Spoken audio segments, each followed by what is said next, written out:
Retard. Retard.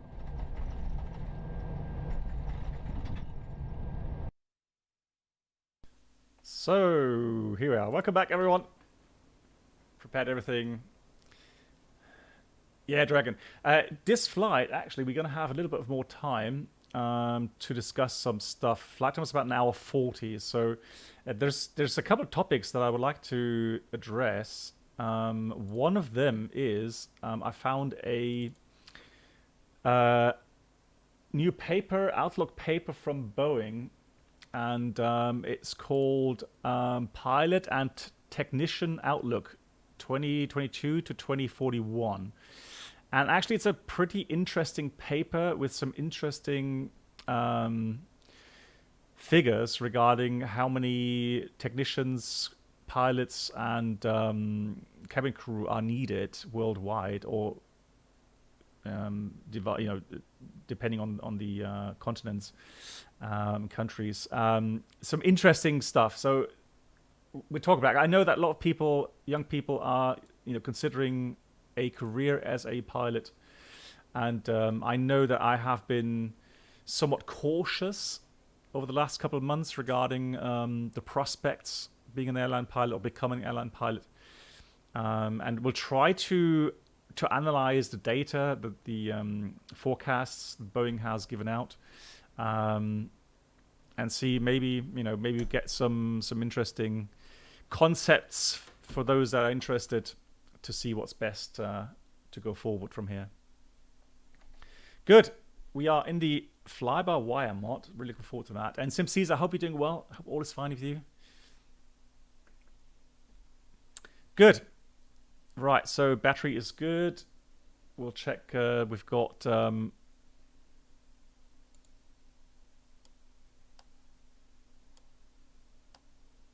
that's weird. Why is the lights on here?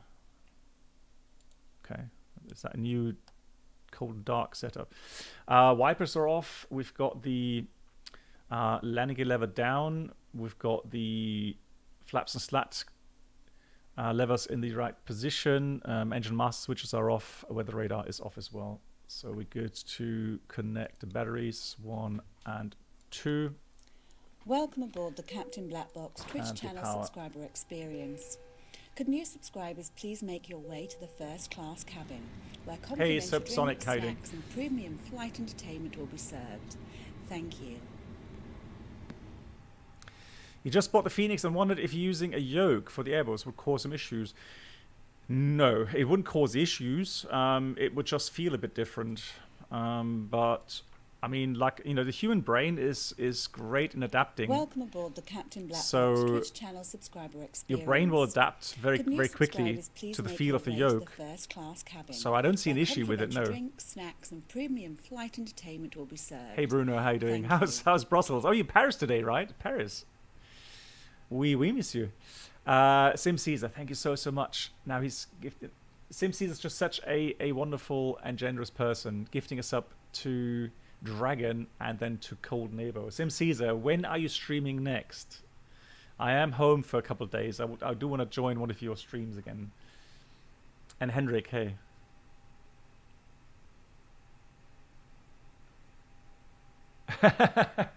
Enough French. And Borair, hello. And Runa, hello to you again. And 777, hello as well. Welcome, everyone. Cool. Let's try to get preparations going quickly here. Before I do the overhead panel, let me just go ahead and get everything running with our flight plans. So we've got an hour 40 flight time, level 360. The weather should be fine. We've got Cabo Cape 28 degrees. That's really interesting because it is springtime right now in southern America or Argentina. So that's interesting. 180 at 8, 1013. We've got the disregard. That's Santiago, Chile. Buenos Aires is here. 23, but still nice. Beautiful springtime weather here. Welcome aboard the Captain Black Box Twitch channel subscriber experience. Could new subscribers please make your way to the first class? Okay, tomorrow, cabin? 2300. Roger. I'll try to log that into my brain, Sim Caesar. Entertainment will be served. Thank you. A big thank you again, Sim Caesar. And Slati Bard, nice to see you. gifting us up to Bruno. There we go, Slady. Thank you so much for your generous gifting of the sub there. Thank you, everyone. Alpha, hello to you as well. I hope you're doing well. Santiago to Chile, southerly winds, cab okay. It should be a beautiful flight over the Andes. It should be really beautiful. I'm looking so much forward to that here in Microsoft. It's just visually so appealing. Welcome aboard the Captain Black Box Twitch channel subscriber experience. Could new subscribers please make your way to the first class cabin, where complimentary drinks, snacks and premium flight entertainment will be served. Thank you. And Dragon 40th gifting us up to Polar AES. Thank you so much as well for that generosity. Dragon, thank you. Danny, you know what? Yeah, we'll see what the turbulence says, yeah. Fuel, we're supposed to have 6.9 plus taxi, that's 7.1. So I'm just going to adjust the slider here. Oh, that blinking red light there. It's a bit annoying, isn't it? Oh, I can just put the value in, can't I? Yeah, there we go. So let's do that. 7.1. Duration, ready, instant, fast, real. Let's do real. Start. So, payload, I think.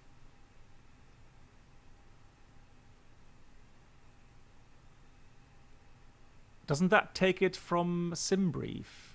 Hold on. Because I have loaded everything in from the SimBrief. Value. Dispatch. Payload. Oh, there we go. That's the button I was looking for. There we go. So that's what we are expecting. 58.3 for the zero fuel weight. Let's try that again. 58.3. Actually, no, 62.1 is supposed to be zero fuel weight. That is a bit different again because of the standard weights, isn't it? Let me just check the standard weights then. 104 kilograms.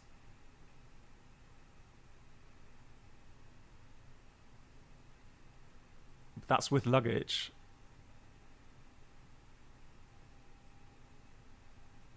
Per passenger weight. That's a bit weird, isn't it?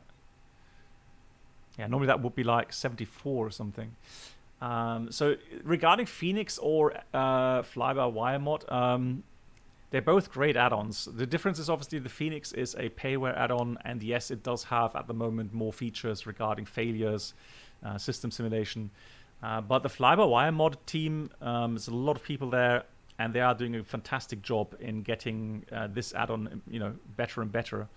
So it's interesting, fascinating to see what comes next. Right, let's do that fast. Now,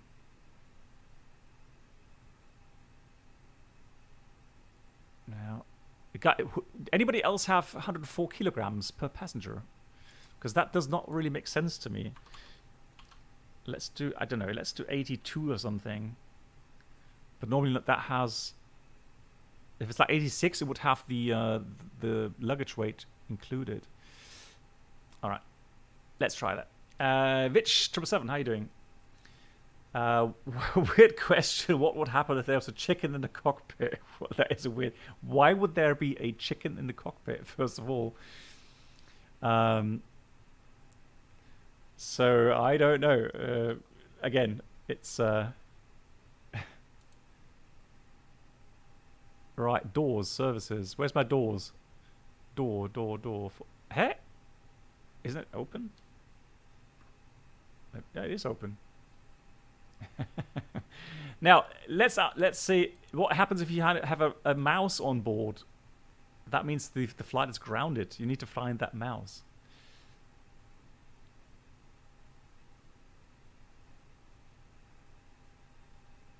Oh, they're probably going to wait until the fueling is finished, correct?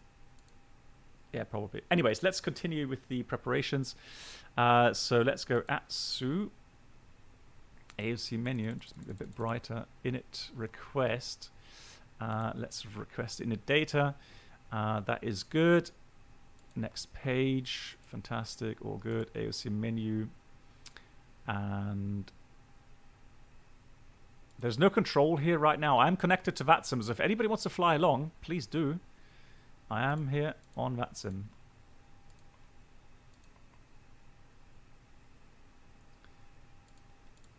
Let's get the weather data.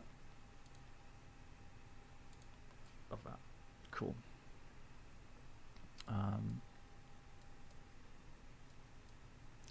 Yes, of course, experimental. Although, I mean, I've been running pretty much always the experimental versions, and to be fair, I've rarely had any bigger issues with the experimental version. Yeah, I know. There's a big blue button to load it in. I've pressed that already. Welcome aboard the Captain Black Box. So we've loaded SimBrief. Experience. Could new subscribers please make your way to the first class cabin, where complimentary drinks, snacks, and premium flight entertainment will be served. Thank you. Right. Okay. Let me try then 65 or something. 58.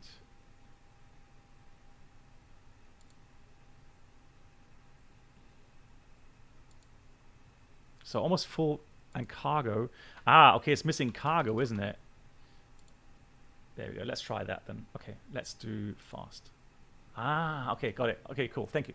MTR Nord, thank you much for 5 months here on Twitch.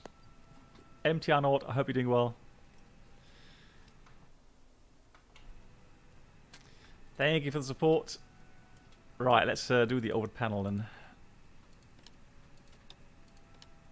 Ah, it's got music again. Lol.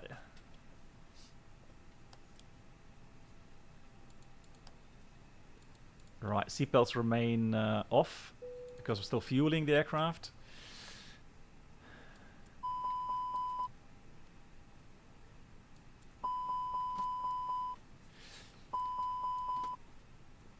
Guys, does anybody regularly read Aviation Herald? Because Bruno sent me a link to one of the reports there, and it's pretty nasty. Weirdly enough, a TAP A320 Neo, I think it was 320 Neo if I remember correctly, somewhere in Guinea. I don't know exact what's the name of the so Africa. The name of the airport was, but they landed, I guess, in the dark. From the pictures that I saw, they landed in the dark and they hit a motorcycle. Yeah, Conakry. Yeah, thank you. So Conakry. They hit a motorcycle on the runway with the right engine. There were 2 people on the motorcycle. Both of them were killed. So the question always is, okay, what were they doing at nighttime on a runway? And apparently it was a security guard with someone else on the motorbike, and they're going to have to investigate what they were doing. 320 Neo, yeah. Really horrible accident. On landing, yeah, after touchdown. So strange sometimes, the accident that you read and you know.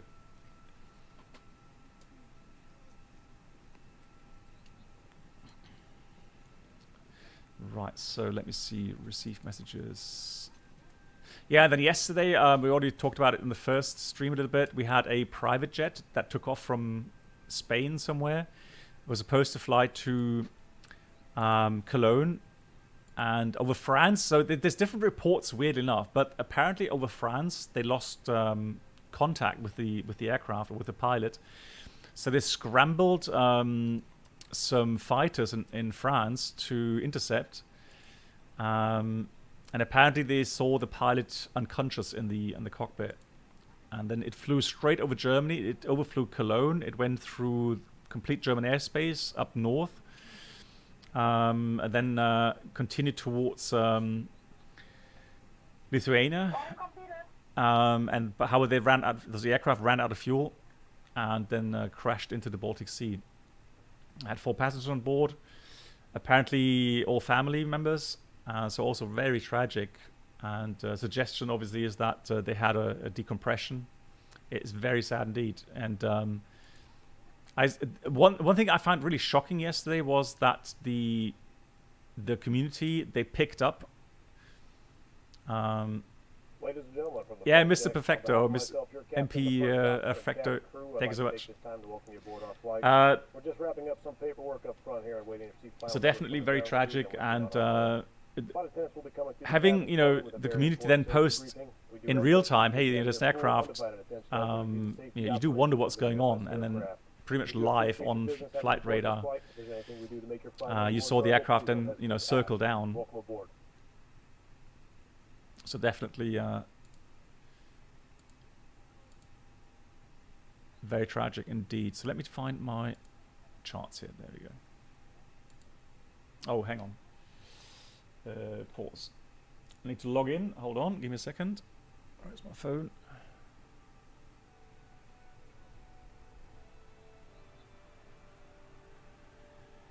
Yeah, absolutely. So, absolutely correct. That's what I thought. Is what would have happened if that aircraft had, let's say, gone down over Cologne or something. So a big city. And also interesting, there was an immediate discussion again regarding single pilot concept. Now, I have to admit, that's one of the first things that I was thinking about. However, I have to admit, looking at how many flights there are and how little happens, right? I don't know if it justifies by having, one of those crashes, then say you always should have 2 pilots on board. In private jets, that is, especially. So I don't know if that justifies it.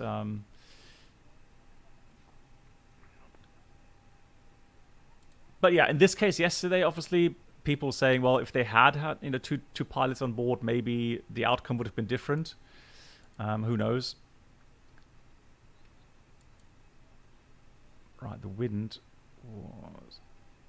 No, so Goatfriend, that's a good question. Apparently, they're not required to. I don't know how many passengers you need to have on board for flight data recorder and voice recorder to be installed.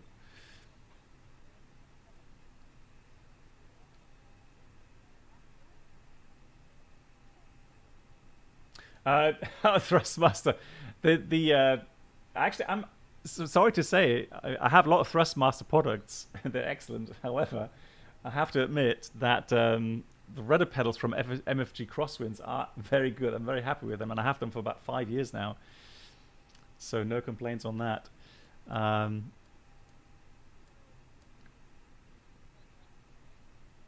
Well, no. So Peaches, for decompression, you have a clear abnormal procedure. What I'm going to try and do is, I was asking my good friend Melindley if he would be up for a shared cockpit flight in the Challenger 650 from Hot Start in X-Plane to do a demonstration of the rapid decompression. But obviously, he said he's not so proficient just yet, which I fully understand. You don't want to make a fool of yourself. You don't want to feel too uncomfortable. But yeah, we'll see. Got to try to get him up to speed. 1-1 for departure, and then hopefully then we'll be able to do this demonstration. Because the rapid decompression, you practice that in a simulator, and it should not really be an issue. Meaning you should be able to put the masks on quickly enough. Let's pin that. And as a slow decompression would be less noticeable. So there are certain kind of aspects, like I guess a lot of people would feel kind of a tingling feeling sensation in the fingers or your legs, so in the extremities. You would feel lightheaded. The problem with a slow decompression is, if you start having hypoxia, is that you start to feel really good, right? You start to feel really good, and that's the horrible thing about hypoxia. So lack of oxygen in your blood. That if you don't notice the first symptoms and you start to act on that, then at some point you would not be able to understand what's going on, right? And then you would not be able to put on the mask in time, and you would then become unconscious, obviously. Yeah, the Helios crash long time ago, 737, that was also because of a slow decompression.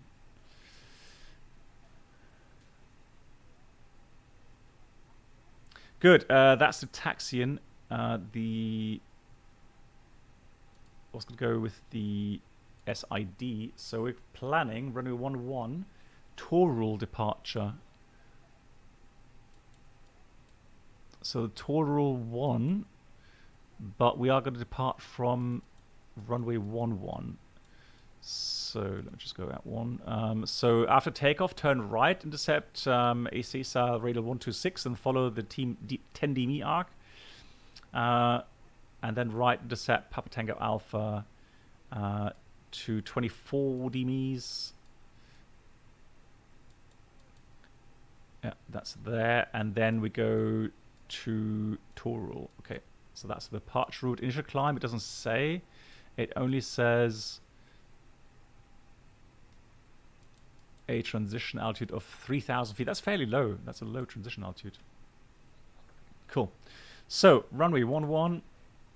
Actually, no, disregard. Let's do that in its A page. The alternate is Sierra Alpha. Hang on. Nah. Yeah, Sierra Alpha Mike Echo. That's the Cosnex 15, flight of 360. Temperature right now here is 23. Oops, 23. I'm not going to mess about with, or am I? Tropopause, let's have a look. Tropopause here in 38,000 feet. Climb there, 37 it is. All right, 37,000 feet. Let's do wind request. Cruise winds. Let me just put a average cruise wind in here quickly. So that's going to be 170, 25, 30, 35, 170, 180, 180, 40 knots or something.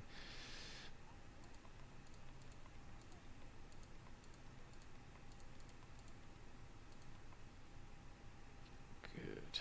So in A page, B page. So I don't know what we are expecting now with the weight. So apparently here it should be 62.1. So let me enter that here, 62.1. And we did request a fuel value of 7.1. 7.1. Alternate fuel required, Sierra Alpha Mike Echo, is going to be 1.4 tons.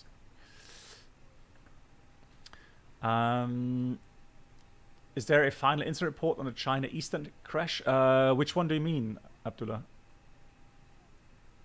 Oh, Adlua, sorry.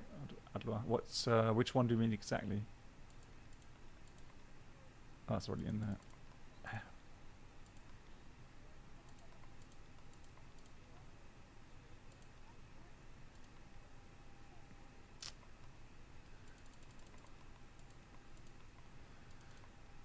Right, boarding was complete anyway, so 61.7, 23.6. And for the final time, I'm going to put in 1.0 average fuel flow here for the Neo. The wind, let's check that here as well. So pretty much zero. There's no headwind, no tailwind. Okay, we'll leave that empty then. Good. A, B page filled out. Flight plan page now. So erase departure 11. Torul 1 departure. Insert. No, I've not heard anything about that. No, that crash I have not heard much about. Okay, so again, that's weird. That's one of the issues then. So we don't have the endpoint Torul, which is kind of weird. So from there, it's 2 roll. Then I guess someone is flying along. Nice. So then from 2 roll, Urino, Upper Lima 405.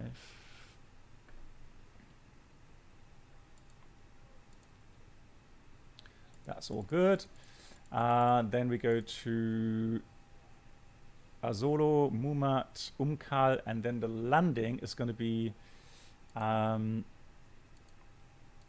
towards the south. So we are going to land on the left one. So we're going to take Zulu, 17 left, and the arrival. I know it says 17 right here, but we're going to land on the left. Umkal 6 Charlie. Or at least an Umkal arrival. There we go, 6 Charlie it is, via Pumar. Insert. Nice, got all the restrictions in there, fantastic. And plan page. There we go, arrival onto the final, perfect, love it.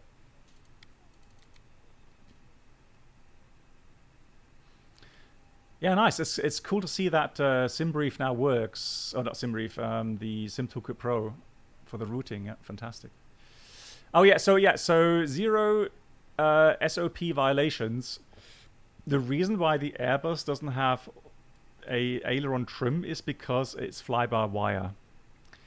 So it'll use its computers and its flight control surfaces to make sure that there is no roll at any point. So when you let go of the stick, the roll demand is 0, and so the flight control computers will deflect spoilers or ailerons the way so that you don't have a roll. Hence, you don't need a aileron trim like you need to have in conventional aircraft. Well, that's the reason.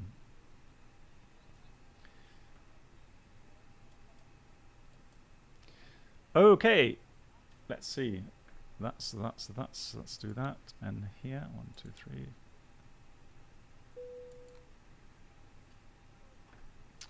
Oh yeah, that is a bit weird. Lol. Okay. I guess there's a waypoint somewhere which has the same name, but is somewhere completely different.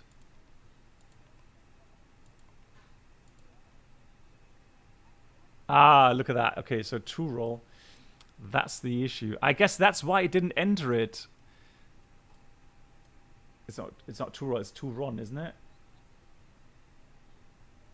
No, toll rule. Hang on. Toll rule. I'll try again. Maybe I've misspelled it. Hang on. Toll rule.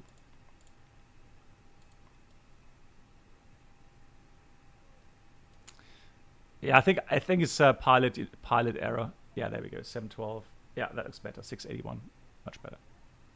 Now that was pilot induced. Do you know if the Fly-by-Wire have plans to update the cockpit design to make it look? I have no idea. No, Dave. Or David. I'm not in the team. So I don't know what they have planned. No. Hey, cool in flight. Moinsen. Wie geht's? Yeah, 0 SOP violations. My pleasure. Thank you for the question. It's always good to have some good questions.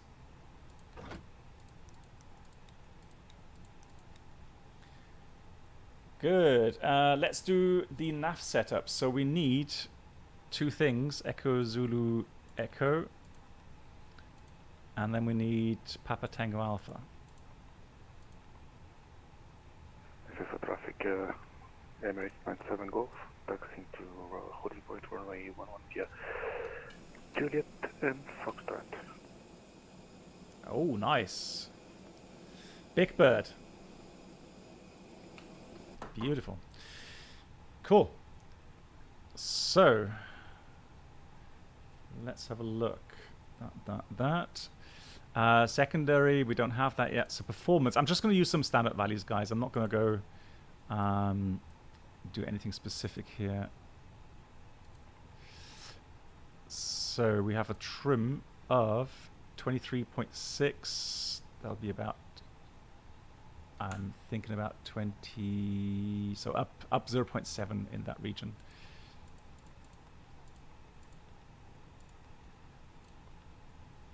There we go. We'll use 55, and then just do standard values there.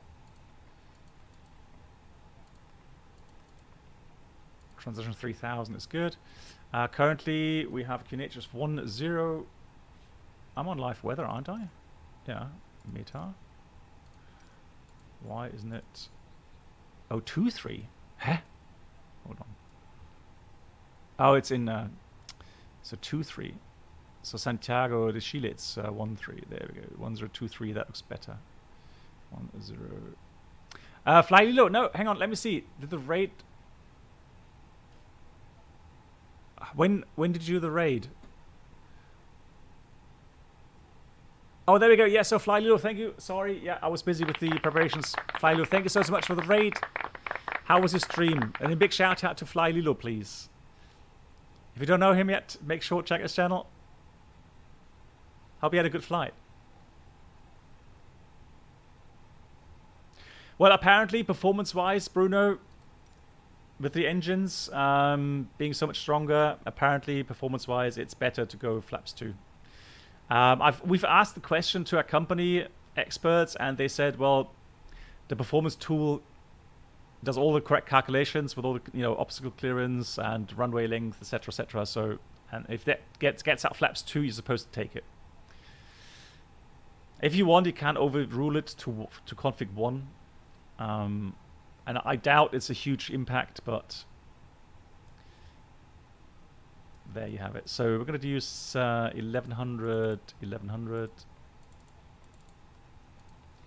and the engine acceleration we'll do in 1600.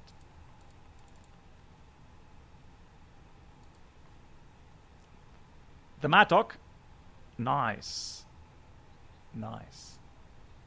How do you intervene out of restriction in the Airbus? What do you mean intervene, Subsonic? So you mean disregard? So you would go open climb, so not managed. You would pull on that to get it into open climb. It'll then ignore the restrictions. Oh yes, you're right. So I'll fly Lilo. Yeah, I need to fly to Marseille as well. Yeah, I need to put that on my list. Also, if you want, I mean, you can clean out all of the restrictions here in the FMS. That works as well, but that's a bit tedious. Thank you, Mark, for the shout out. Yeah, that is a bit tedious to do that. So normally the quicker way is to go selected here. I wonder what that is. Nice. Good. So we've done that. Then that performance secondary can't do. Fix info. Yeah, I'm going to not do that. Right. So departure briefing. We will depart runway 11. Departure route 2, rule 1 departure, and initial climb is going to be 5,000. Sector around here is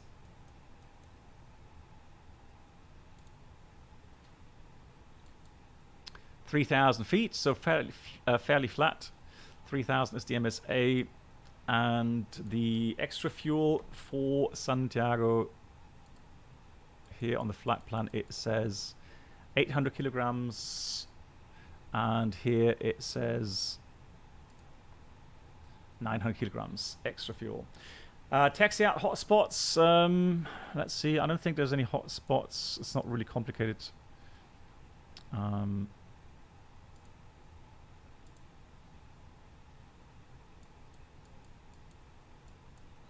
So we'll taxi out on the inner until we hit Foxtrot.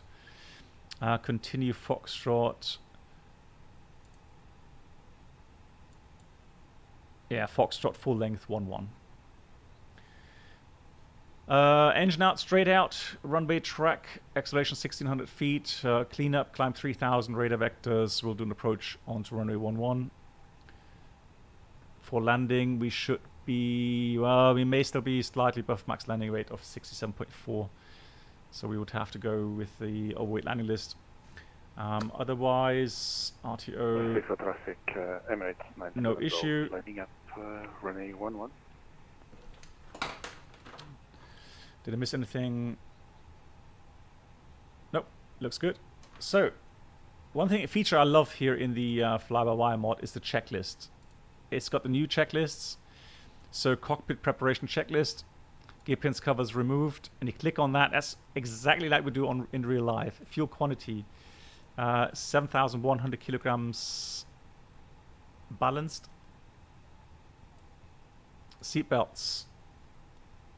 Actually, I always look up. You don't need to look up. You need to look here. Seatbelts. That's a Boeing thing, really. Seatbelts are on. ADIRS. You go to the data position monitor page. Make sure everything's NAF. NAF. Baro ref. QNH 1023 set. Both say that. QNH 1023. And that's the cockpit preparation checklist completed. And let's get all the services away. Ground power, jet bridge. Let's check the parking brake is set. Wheel chocks. Safety cones. Pushback. Let's do that. Confirm. So we pre-plan.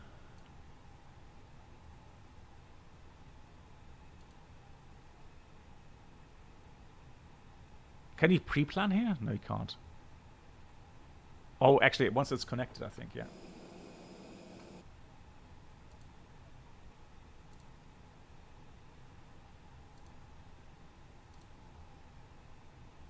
Oh. Huh? No, I can disconnect that. Let's do that. Maybe that helps. Flight attendants, arm doors, and cross-check.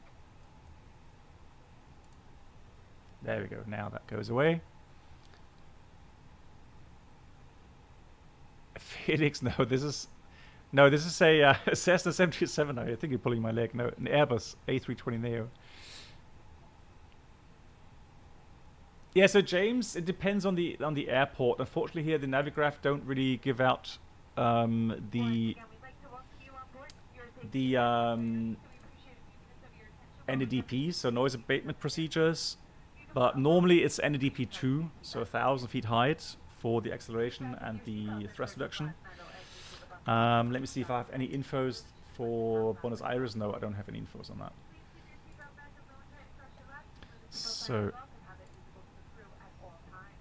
pushback, call tug. Here comes the tug. Let's get the before start checklist finished here. Parking brake is set. Takeoff speed thrust.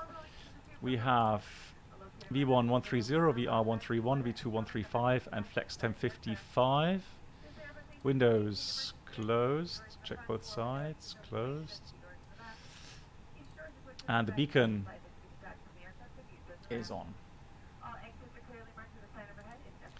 And that's the before start checklist completed.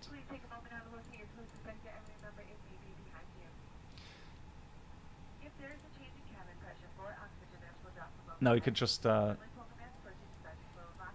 this way. All right, park brakes off.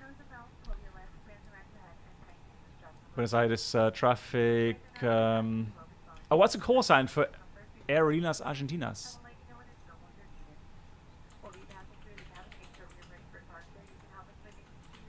Call sign. It's what call sign is it? Argentina.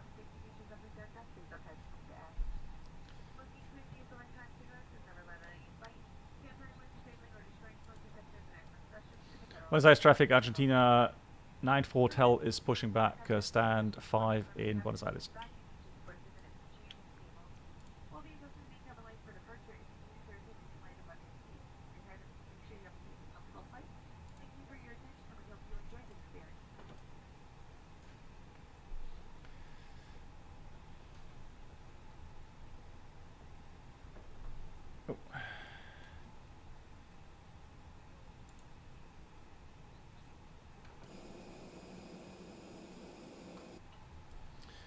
Looks all right to me. So let's do the engine start. Buenos Aires traffic. Walker 720 pushing back. Gate or Buenos Aires.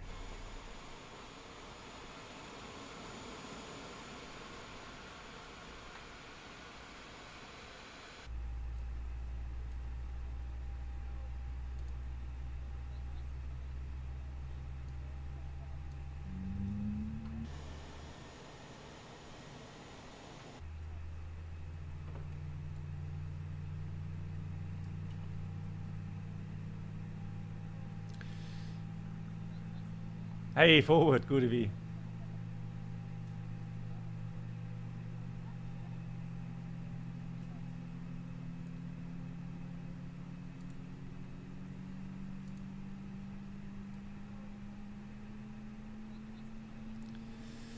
It's an experimental build, so it's just updated today. Start valve closed, good engine start, engine 1 start.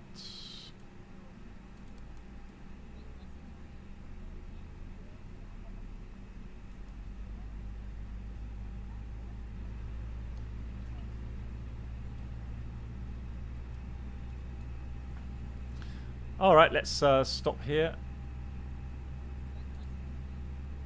Parking brake on.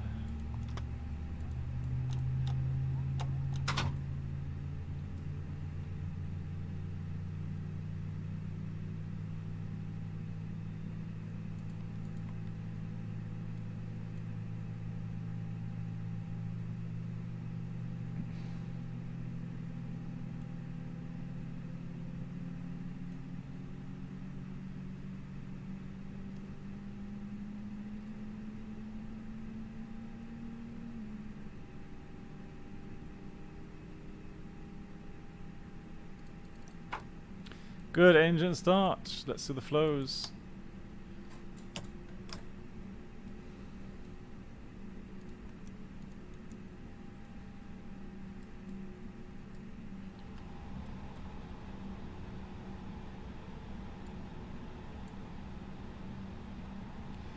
And flight controls.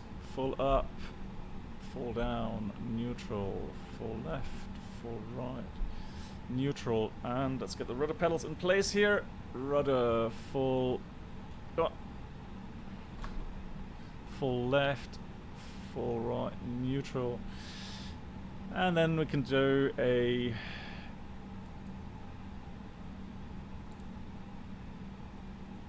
checklist. After start checklist, anti-ice is off ecam status.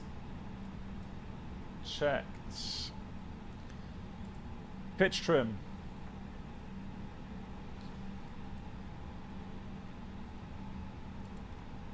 (23.9%) and rudder trim neutral, and that's the after start checklist completed. Buenos Aires traffic, Argentina 9 for hotel taxiing, runway 11 in Buenos Aires. Clear right side, clear left side.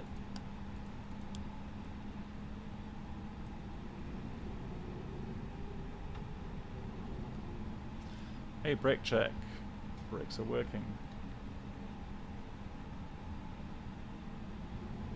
Well, that's fine. So, Amundos, yeah, fantastic. If you find a add-on that really, that really fascinates you and you really enjoy it, perfect. Really cool. Cool to hear.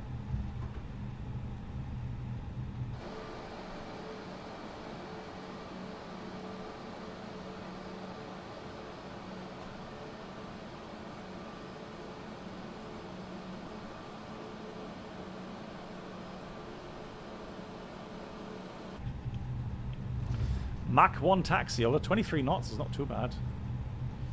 It's not too bad.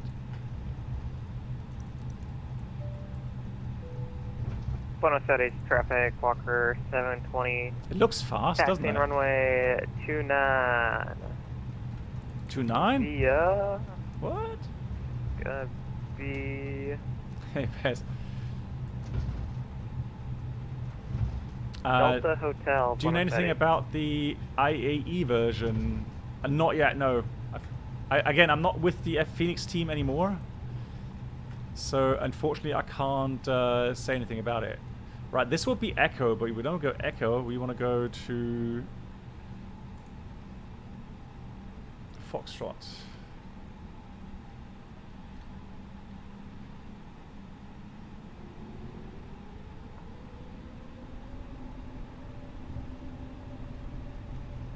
Oh yeah, thank you. Thanks for the feedback. Okay, Buenos Aires traffic, Argentina's 98 Hotel taxiing via Foxtrot, holding point 11 in Buenos Aires.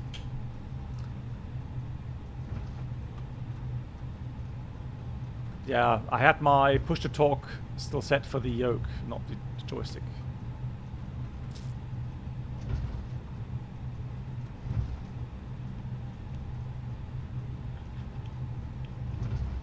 I'm trying to get my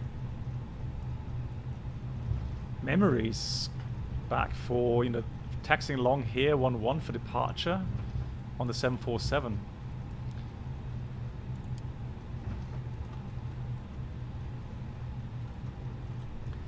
But I can't really.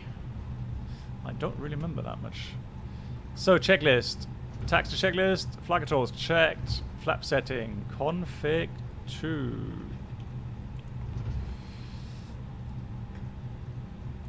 Radar predicted wind shear system is on and, well, auto at least. Radar doesn't work here yet. Engine mode selector is normal. And ECAM memo, takeoff, no blue. That's the tax check was completed. Just make sure there's nobody in the finals. Let's get TCAS, TARA. Flight attendants, please prepare for takeoff. And I guess I don't have alt on. Oh, that's not on. There we go. And that should be 2000. There we go. Buenos Aires traffic, Argentina's 98 Hotel lining up departing 11 in Buenos Aires.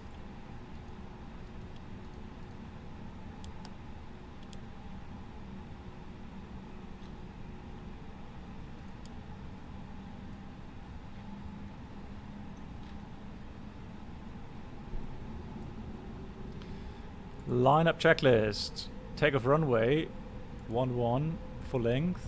TCAS, TARA, and PAX 1 and 2 on. That's the lineup checklist completed. Resetting the timer here. Let's put this on departure route.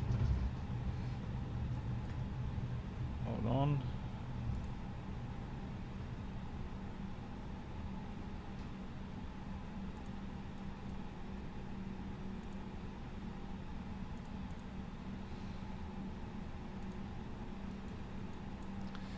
Good. So lights, camera, action. Oh, actually, camera, action. Hold on. There we go. We are ready. Oh yeah, and if guys, if you do wonder regarding the add-on, here it is. And tomorrow I'm picking up from the post office hopefully my 747. Buenos Aires traffic, Walker 720, crossing runway 35, Hotel of Buenos Aires. What? Hold on. 35 Hotel?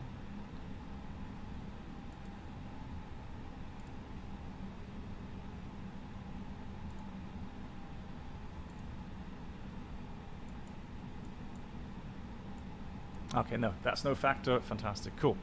Yeah, just to make sure that we don't go and have a virtual meeting here in Buenos Aires.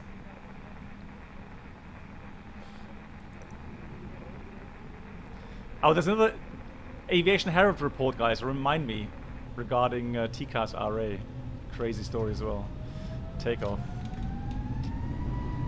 Manflex 55, SRS runway, auto thrust blue. Thrust set.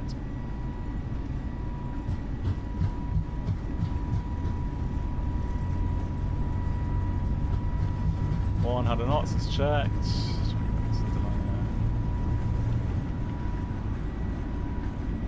FBW1, rotate. Oh, that's twitchy again, my god. Oh, pause the rate, or pause climb gear up.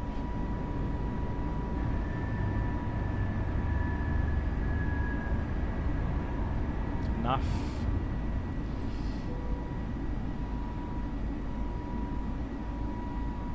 Yeah, it's still very sensitive. Gotta be very careful. And I've dialed it down by 30% already.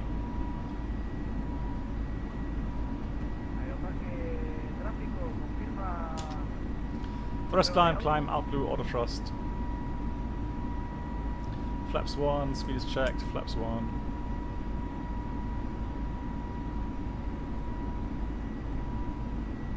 Wow. It's a bit laggy. Autopilot 1.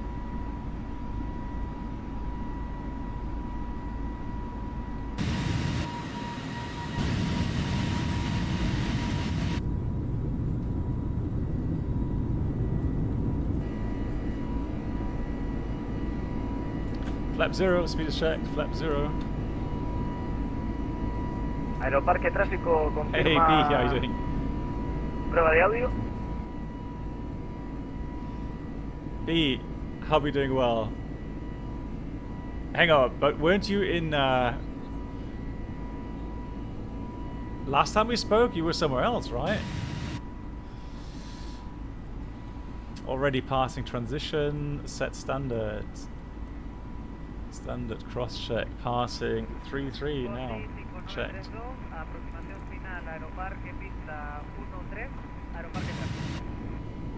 Wow. Buenos Aires is a big city. Good lord. Runway 29, La Plata, 6 Alpha departure, Buenos Aires. Welcome aboard the Captain Black Box Twitch channel subscriber experience. Could new subscribers please make your way to the first Diego, class cabin, the where Buenos complimentary Aires snacks and airport premium is from flight Tropical Sim. entertainment served. Thank you. While later for Santiago it is Latin VFR. Hey B, thank you so much. Again B, I hope you're doing well. Hope all is good. Have you started training again? Speed 16, thank you so much for the 16 months. My god, such a long time. Thank you B. Right, let's continue climb here. So I think it was 360. So managed climb, we've got thrust climb, out blue 360.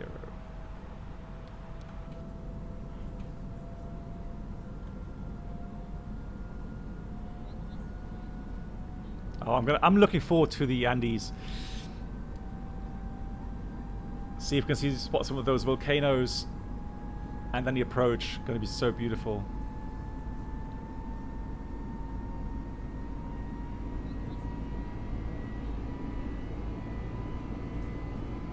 I love how the sound kicks in from the engines. Really nice. Last time, I remember, already was in, I stayed Santiago for a bit, but moved to Argentina. Ah, there we go. Okay, yeah, I know that you were moving places quickly then.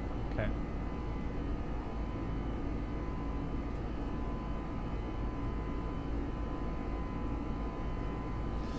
You're there until approximately end of the year, though if I need, I can stay. Okay, cool. As long as you're safe, B, as long as you're safe and you have the prospects of training. No, so what the 320 has is it has a flight plan page, and there you have the ETA and the remaining fuel. You have a fuel prediction page, but that's pretty limited as well. So you have to go through the flight plan page, and there you find a time for each waypoint. And if you go to the right arrow, you will get the fuel values. Normally, in the real aircraft, not here. In the Phoenix, I think you do as well. No, Lewis, no. These are standard views. So the ones from Fly-by-Wire. Good. Let's get rid of all the lights. It's pretty smooth, so let's get rid of the seatbelts. RatNav clear. Secondary we don't have. Fixed info didn't do anything. Good.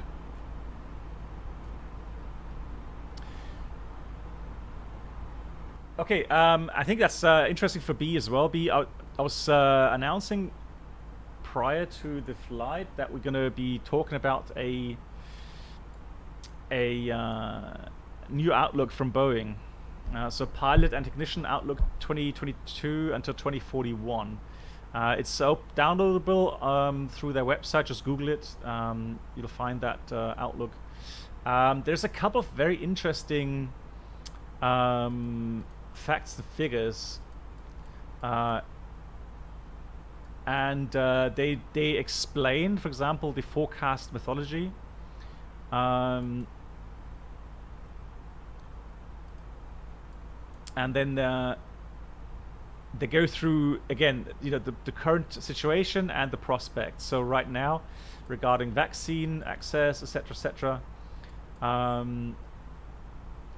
And so for the airlines, the pandemic meant significant uncertainty and change. Airline network planning and scheduling teams, for example, had to adapt to increasing dynamic market conditions as flight bookings became more spontaneous and crew availability grew less predictable. These conditions are expected to persist in the near term, driving a temporary need for reserve pilots to fill anticipated gaps. Flight training scheduling will remain a challenge as the surge in air traffic stimulates pilots, recalls, and hiring. The reasons are twofold. Pilots may need additional training before they return to the flight deck if their currency or type rating has lapsed. Now that is actually pretty much done, so I think that is no longer the issue.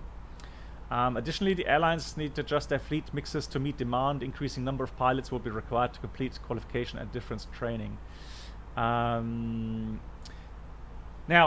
it says, in conclusion, demand for pilots is likely to soar. Projections indicate that over the next 20 years, 602,000 new pilots will be needed to meet demand from commercial operators. 602,000 pilots worldwide, that is.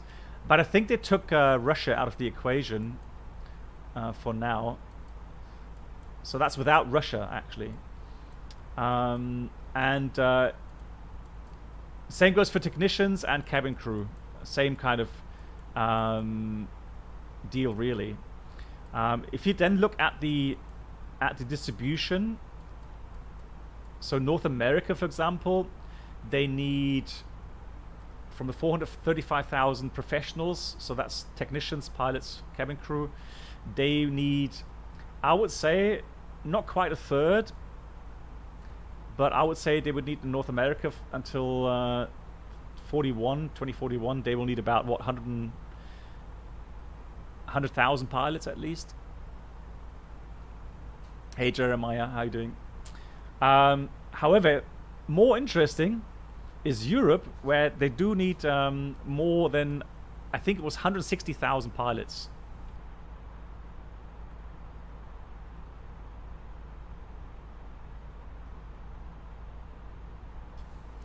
So I think I read 160,000 pilots in Europe. And to be honest, I don't even know how they how to calculate that. For example, for our airline, you have a varying age for retirement. So pilots can retire from 55 years onwards. And if I take my personal situation right now, I've talked about it, is that while I do still enjoy flying, I don't want to continue flying for my airline. Sounds a bit strange, but I've come to the conclusion that I will be happier after 30 years of flying for my airline and the way things have changed at my airline, I personally have come to the conclusion I want to leave at the age of 55. I mean, they can keep me for 1 year longer, which will probably happen because of demand. But at latest age 56, I want to leave the company, and I want to do some private flying. So I'll go, enjoy my private life, my hobbies, streaming, and do some GA flying. I'm looking forward to that. So, how would they calculate these numbers? How do they assume that all the pilots fly until 65? Or good night, black box. Voyager, mach's gut. Bis bald. Bleib gesund. So how did it project that? So demand could theoretically be even higher than 160,000 here in Europe. So if you're a young person and you are, looking to get into the, a career as a pilot, looking at these numbers, and again, I would say you would need to have a look at these numbers with a kind of, sense of caution, because projections and forecasts are, are not always accurate. So maybe that's just wishful thinking, but I mean, Boeing has been in the business for a long, long time. The same for Airbus now. Any kind of forecast they make, I wouldn't, call that fantasy. I would say that is, fairly solid. But of course, there are certain uncertainties like war, economical downturns, and whenever I get asked privately to have a chat with someone who's thinking about starting a career as a pilot, what I normally tell them these days is to actually wait another year. Start studying something, go to university, think about having a plan B. Because I think it's fair to say that nobody can honestly predict and reliably predict the economic outlook for next year. So it could go, in so many different ways, and that's one reason why you should maybe delay training. Here in Europe, I'm strictly talking about Europe right now, not the US. US is already a bit further down the line, so US is, even if they would have a recession, I think demand outweighs any kind of downturn from a recession. So, hey, Hilo Shalom. But here in Europe, it's a bit different because Europe lags behind normally regarding developments, and so we still have some pilots laid off. So until demand, continues to pick up strongly, it's going to take a while. And maybe with a downturn next year, it may be delayed, another 1 or 2 years. Who knows? The other option would be if you start studying something and there is no downturn, there is no recession, and the economy starts growing again fairly strongly, then that demand is going to be huge. And the idea would then be, if you wait for, let's say, 1 more year, is maybe flight schools, airlines will have to actually give out incentives to draw in more trainees, more pilots to come in. We've seen it in the past. So incentives in the sense of actually reducing the cost of training, or completely sponsor the training, that can happen as well. I think was it in Sweden they did something like that? Yeah, so that's always an option. So supply, demand, that will come up, and who knows? Then maybe you're going to be able to catch a better condition for the training. Hey, Spooks TV Gaming. Hey, but were you flying? You flying from me to? I'm often to. Can't wait to land. Edit. Okay, I hope so. Yeah, so I hope your GSX Pro works. I personally haven't tried it yet. because I haven't really heard much positives. Wow, that scenery brings back memories. So yeah, let me know how it goes. Phoenix, well, I actually lived in England for 5 years. I actually have A levels and O levels, so that's where my English comes from. And then I have lots of friends in England still, so I talk to them. Yeah, but thanks for the Good night, Black Box. Thanks for the flowers. Fly Lilo, good night. Once again, thanks for the raid. Talk to you soon, especially with SU10 coming up. And Noel Flight Simmer, hello to you. Forward. The problem is that, for example, Fed and ECB have hundreds of well-educated always right. Yeah, I know, Forward. That's why I'm saying always, you know, you have to take these forecasts with a grain of salt. You have to be careful, no doubt. And that's why I'm cautious. So that's why, you know, if you want my honest opinion, and my honest opinion is I still think a career as an airline pilot is still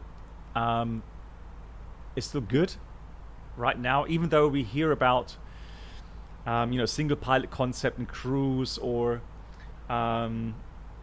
autonomous flying, but that for me is so far down the line. So at the moment, I think anybody starting now, they will see some slight changes regarding maybe cruise flight single pilot concept, but I don't think it'll be single pilot takeoff landing, not in an airliner, not with so many lives on board or people on board. I don't think that will happen. Agent B7, you've direct messaged me most recent updates. Thank you so much. Okay, yeah, I'll reach that after the stream. B, thank you so much. I'll give you an answer for sure. Yeah.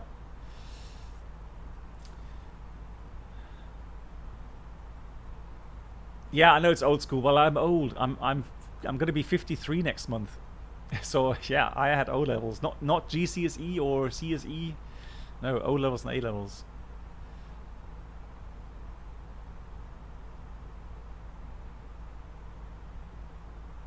Yeah, you too.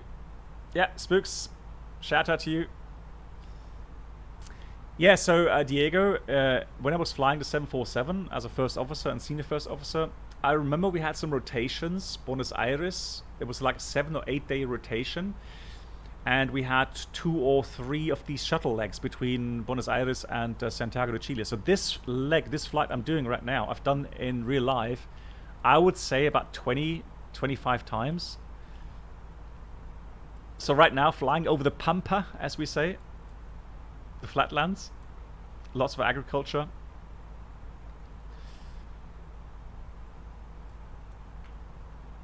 And then at some point, you will start seeing mountains appear.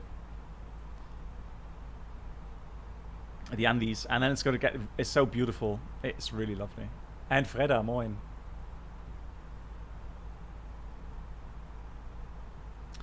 Yeah, so the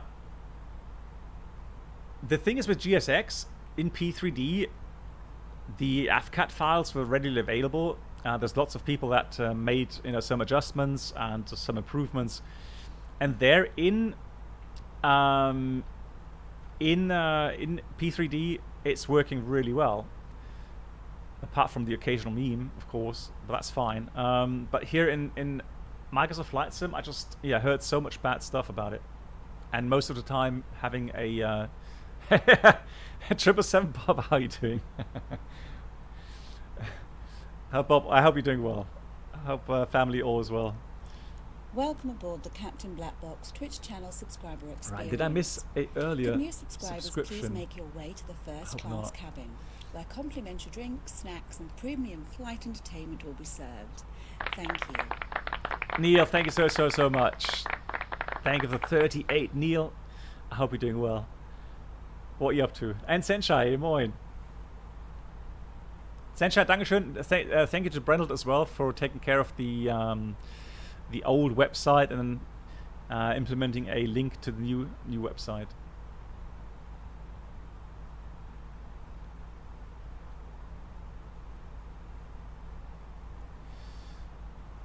MP, you're saying you're really positively surprised with GSX Pro after having heard negative comments. I recommend it. I have only tried it with PMDG, maybe fly by wire and fix tomorrow. Thanks for your streams today. Well, thank you so much for watching, first of all. MP, thanks for hanging out here. And let me know how it goes for you. I'm seriously interested to hear your comments about how it works with the fly-by-wire mod and the Phoenix. Neil, you're doing good? That's good to hear.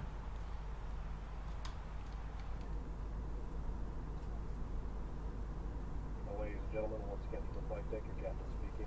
We've just reached our cruising altitude for the flight. As it begins to settle in, I do want to remind you to please keep your feet and elbows clear from the aisle, as the flight attendants will be coming through the cabin with galley carts shortly.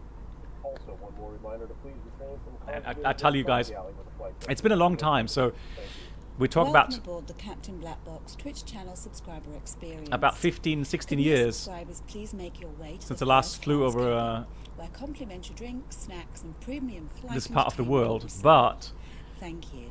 It's just such a beautiful, beautiful area, and it just brings back memories.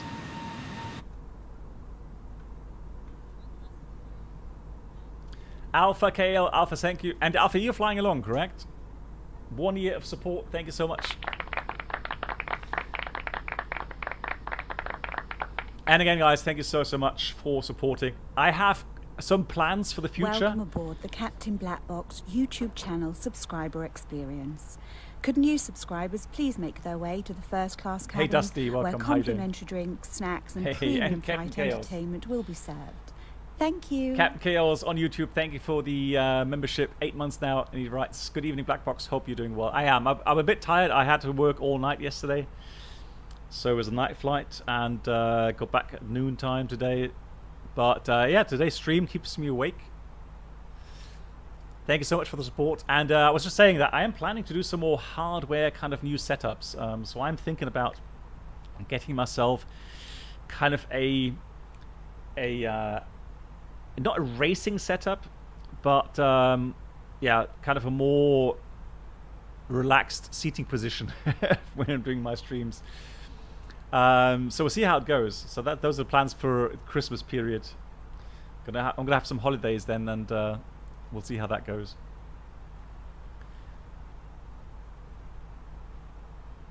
Yeah, I'll fly to Emirates. Cool, excellent. What flight are you flying? 777 or something, Alpha?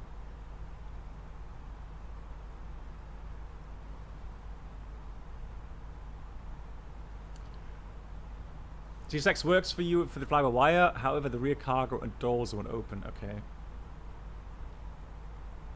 And Farah, hey, how you doing? Welcome. Oh yeah, Captain Chaos. You know what? Now I'm already a bit in trouble with my wife. I'm not joking you. The other day she came to me and said, you know, all that hardware stuff you have in your room that's lying around. Some of it is actually lying around on the floor. I have so much stuff. And she says, do you need all of that? And so I said, don't touch it. They're mine. Don't touch it. She knows exactly what I mean, because she's the one that sold my records. So, yeah, without me giving approval. So, yeah. So I said, don't touch it. Yeah, but the thing is, she noticed. So now that she noticed, yeah, I have to hide these things.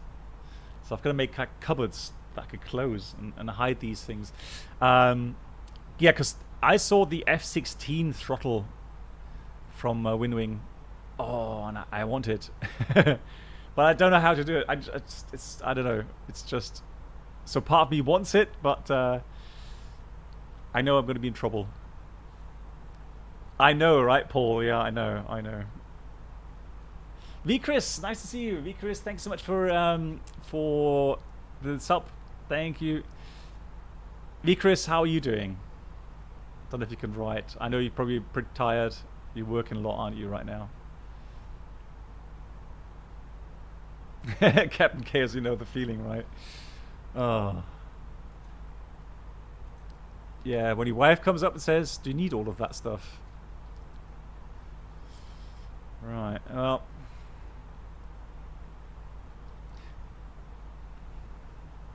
Bob, no, I don't. I want to keep it. No. So the thing is, just to have a bit more ergonomical kind of setup. That's the idea. Alpha. So the X-Plane 12 NDS or NDA was lifted. Okay, that's cool. So things are moving forward. anybody know? Has any developer said, like, you know, hot starts the Challenger? Toto said it needs about 1 or 2 weeks to make the Challenger compatible with X-Plane 12. Is there any other developers that have commented on that? I know that there's going to be a stock A3, is it A330 or A340 that comes with X-Plane 12? That's supposed to be at a fairly good level, whatever that means.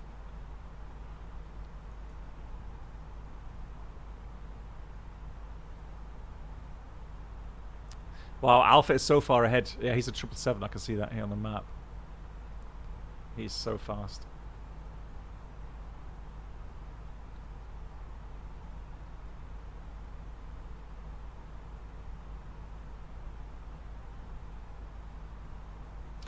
Yeah, regarding rapid decompressions, now I'm going to do a proper demonstration in the Challenger once we get everything set up with shared cockpit.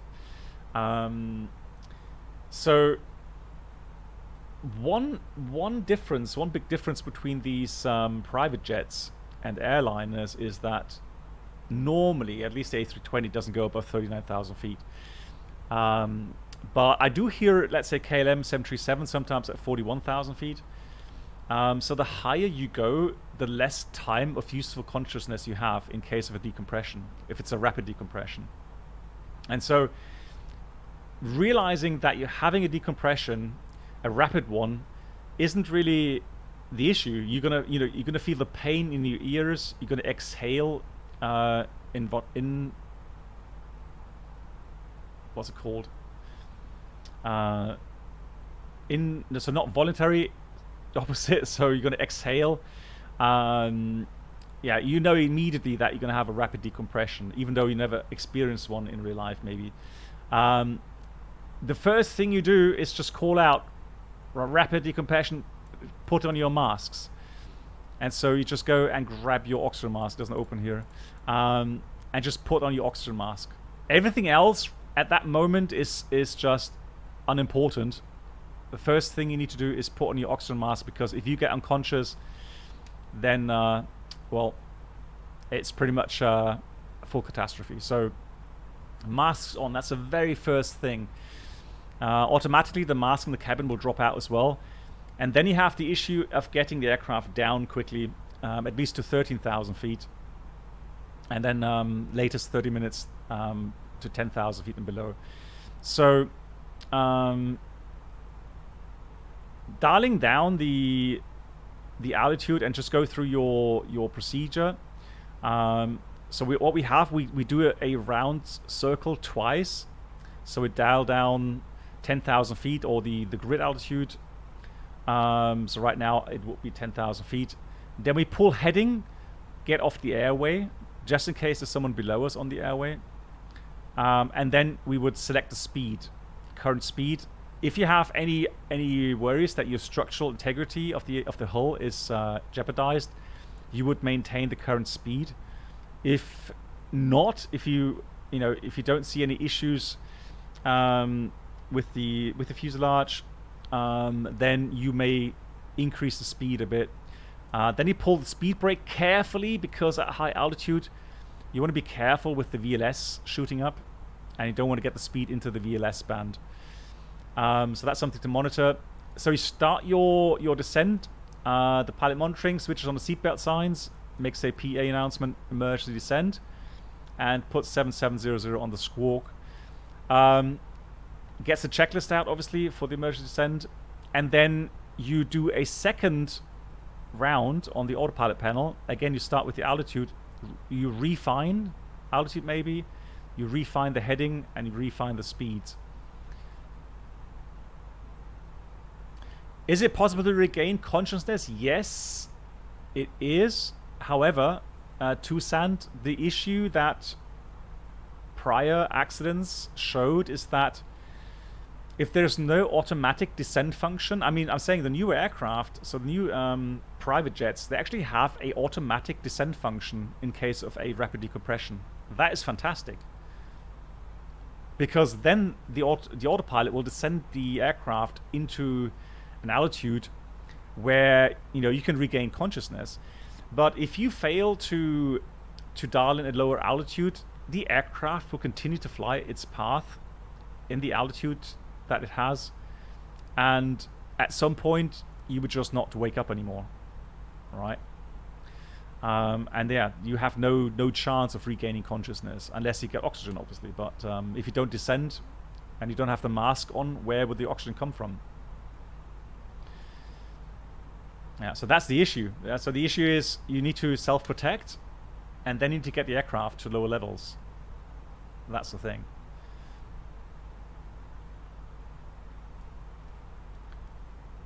Oh, look at that. Beautiful, beautiful. We already talked about it in the first stream. One of the nasty things really is the slow decompression. So the subtle decompression, meaning that there is a leakage somewhere, but the leakage is so small that even you are bleeding off cabin pressure. However, so the cabin altitude will climb. However, you do not notice it. All right.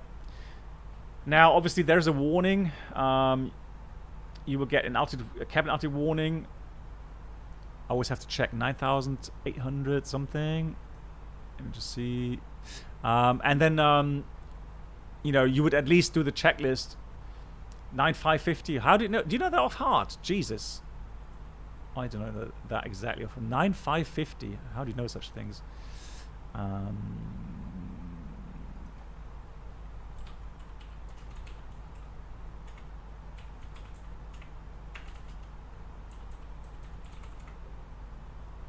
My brain doesn't keep those numbers anymore. There we go. So, warning, triggers. There, it doesn't give me an altitude. Right, anyways, but you will get a warning. It's a master warning. Ding, ding, ding, ding, ding. So, at that... Is it really? Thunder in Paris? Oh, Brussels. Lol. Thunderstorms. And so you need to act, right? However, you may actually find yourself getting some weird kind of body reactions, like tingling feeling, right, in the extremities. So like, you know, when you've been lying on your arm for too long and you have that pins and needles kind of feeling, that could be a sign of slow decompression. So you're slowly having a lack of oxygen. And then the nasty thing is that you may feel kind of, you know, high. You may think everything's so wonderful and you're really good mood and, you know, everything's so great and there's no danger. Yeah, you got to be careful. So that's the you know, the nasty side of these yeah, euphoria, that sort of thing.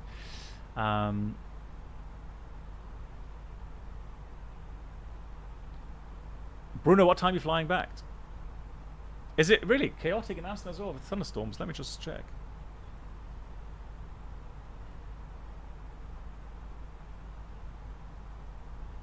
Oh, yeah, there's a front coming in there. Oh, wow. Okay.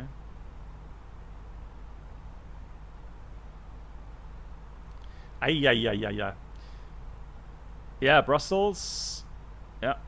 Well, there's more coming, and then Amsterdam. Yeah, I can see that as well. Yeah. Spicy. Southwest England too. Okay.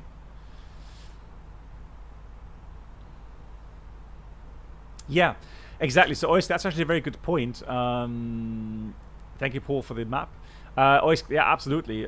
So, jet pilots, fighter pilots, they actually need to train for that. So they will, I don't know if it's every 3 or 5 years, but they do practice it. And so they will get the real sensation. And another thing is that everyone reacts in a different manner. All right? And it affects people in different ways. Yeah, Dr. Nerd Rage, yeah, exactly.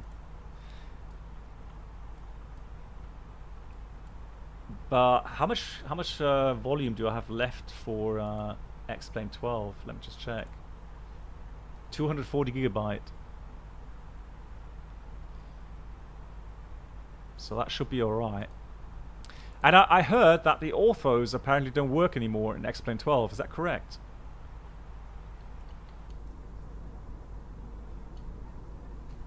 Senshai, you have 12. That's enough, isn't it? No. Oh. Hey, Street, how you doing? Glad to catch part of my stream. Work here has been busy, but holiday today in the US. Nice. Yes, all the best wishes, Street. Thanks for saying hello. I hope you're doing well. Well, it's the beta version tomorrow, apparently, Mike. Or Mikba. So, beta X-Plane 12 apparently releases.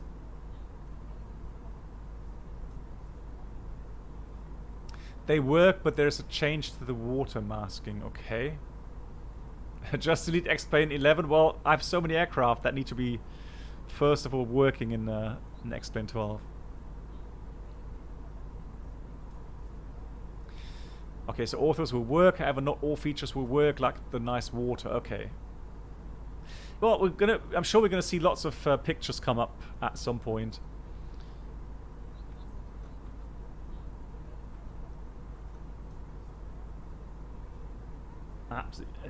The scenery is just completely flat. It's like, you know, you're wondering how large this country is.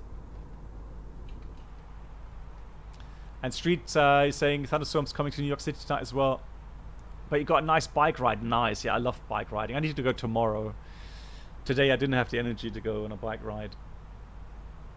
Yeah, but I love that as well. No, so imagine, I don't think, you know, X-Plane is going to be on a level regarding, you know, the scenery we have here. However, a big improvement in X-Plane 12 will be the weather simulation, aerodynamic simulation. Hey, EdForce5 here on Twitch as well. Where complimentary drinks, snacks, and premium flight entertainment will be served. Thank you. EdForce5, didn't you just already subscribe on YouTube? EdForce5, thank you so much for the 52 here on Twitch as well. EdForce, thank you for your support.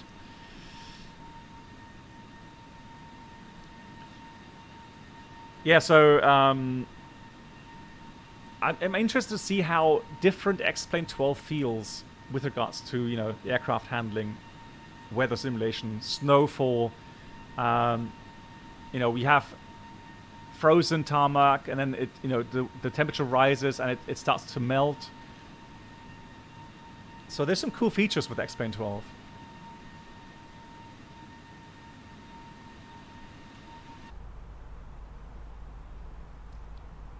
Already trying to see if there's anything regarding the mountains. We already got 40 minutes of our flight time, an hour to go. Yeah, pretty much an hour to go.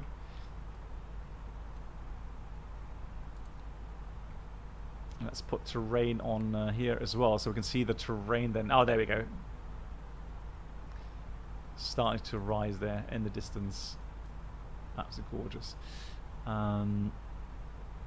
Yeah, EdForce5, thank you again. That's really kind.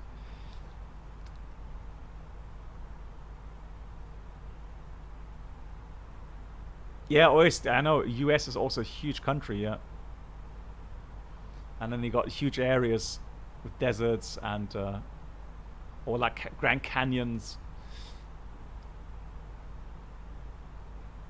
mountains.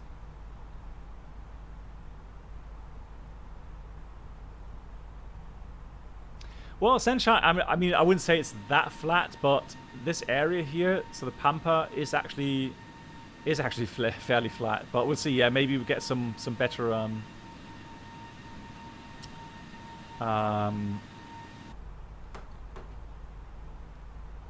what they're called again?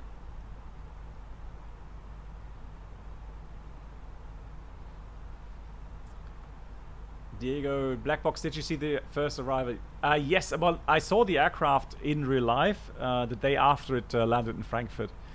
But now it's gone, so I assume they put it into, or they flew to Hamburg maybe, for cabin adjustments. That looks beautiful, man. Yeah, but not the orthos, it's called, what's the altitude information? the grids. Hey Max, how you doing?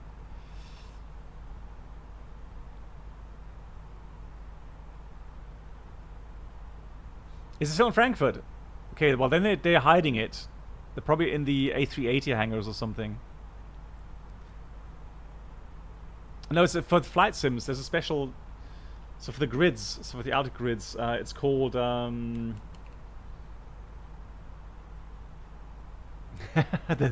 Those names.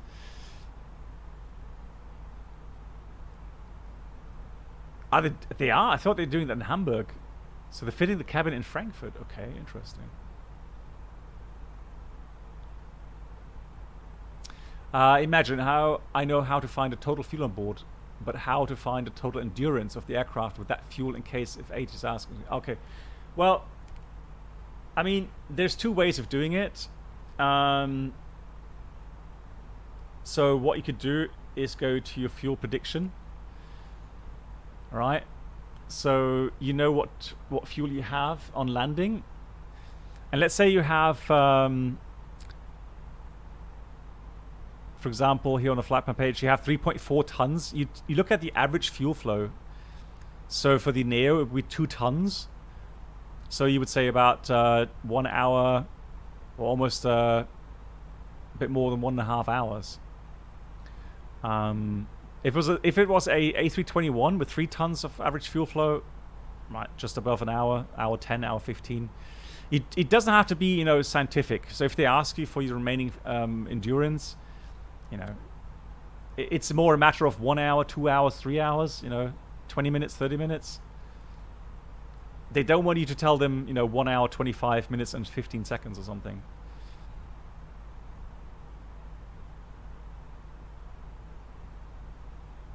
No, so they've got different. These are white tails.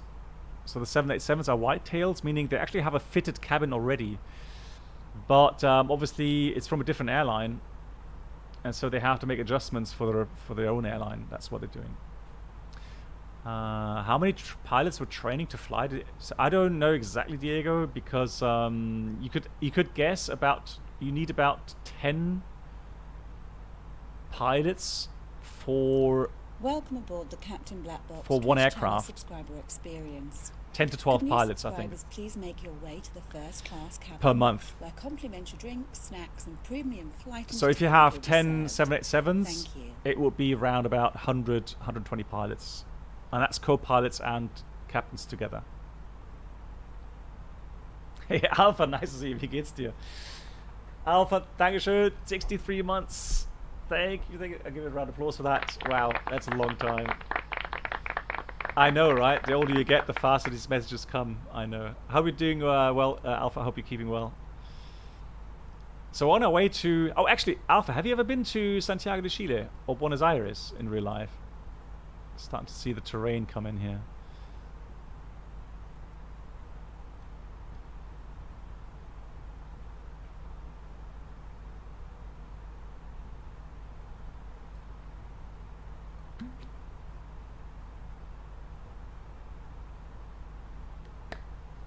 Oh, Dr. Nerd Rage, let me know how it is. If you find it or you get it installed while I'm still streaming, let me know, please.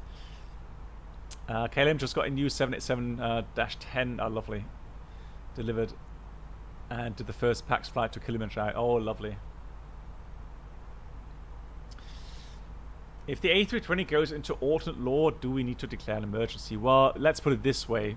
Imagine. The reason why an A320 goes into a alternate law is because you have a massive failure. It doesn't do that for, you know, for simple reasons. So there most likely is a loss of redundancy, and that means, yeah, normally at least a PAN, not necessarily Mayday, but yeah, I'm trying to think of a alternate law situation where you wouldn't declare at least a PAN.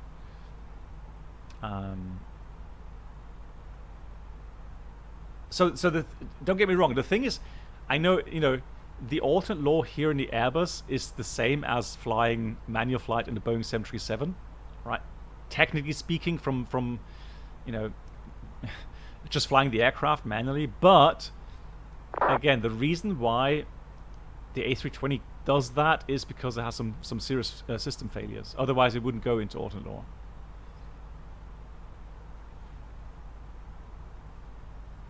And Diego, you always thought Lufthansa would replace the A330 with the A330neo. Well, I don't know. The A350 has been the way to go, I think, for them. Have they ordered like 45 A350s now? So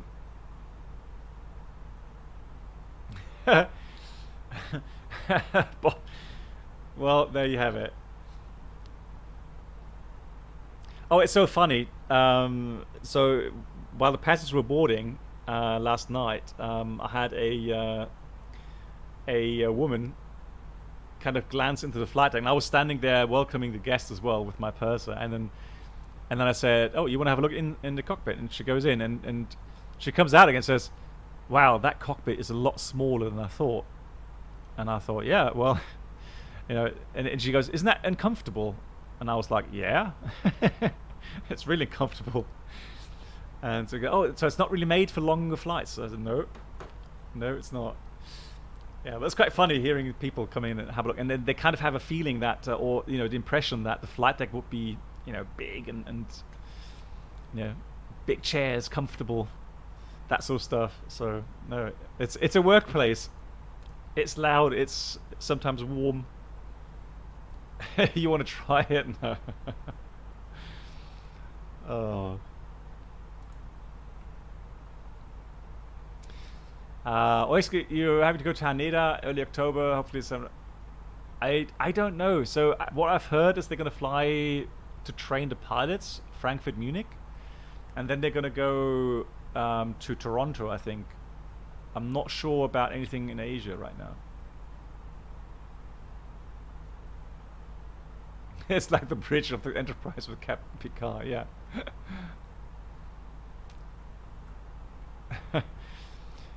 Well, I mean, you know, you've got to realize that when you're sitting on your seat, you've got to be able to stretch out your arm, maybe lean over a bit, but you need to be able to reach all of these buttons. So yeah, I mean, you know, the flight deck isn't huge. I mean, I was actually, I tell you that, I'm not joking, when I was invited into A380 cockpit, a friend of mine was captain and flying on duty, and I was on vacation going to Singapore. So he invited me into the flight deck for the landing, and I came in, and I've heard so much stuff about the A380 cockpit. I was actually seriously disappointed. So it has a huge entrance area, so you know, the stairs up, a couple stairs up, and then there's a jump seat right there, and I think there's a jump seat here, and then it was a lot smaller than I expected. And that's the A380. I thought, oh, okay, interesting. The MD-80 has entered the chat. Don't tell me the MD-80 has a bigger cockpit. It doesn't. Yeah, so like I said, Danny, I was able to I was allowed on the jump seat for the landing.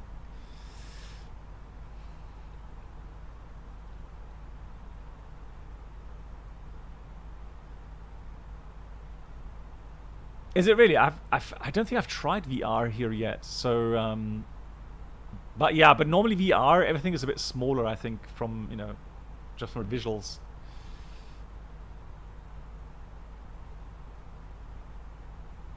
Drazner, hey, hi there. Do you have any idea how to resolve the missing livery problems in AIG? I saw every single airline, even the model matching magic stuff. They were in Microsoft Flight Sim. Well, did you install the hold on, the custom rule set?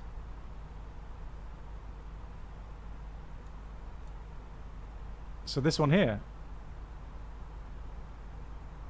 Did you install that?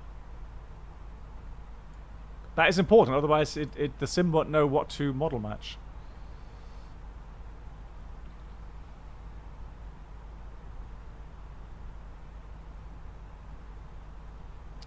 Yujisoft, hey, guten Tag, or good day. I just described the way I saw professional departure. I'm a noob regarding how now Pilot's Handbook FAA going to get PPL at least. Nice, go. That's really cool.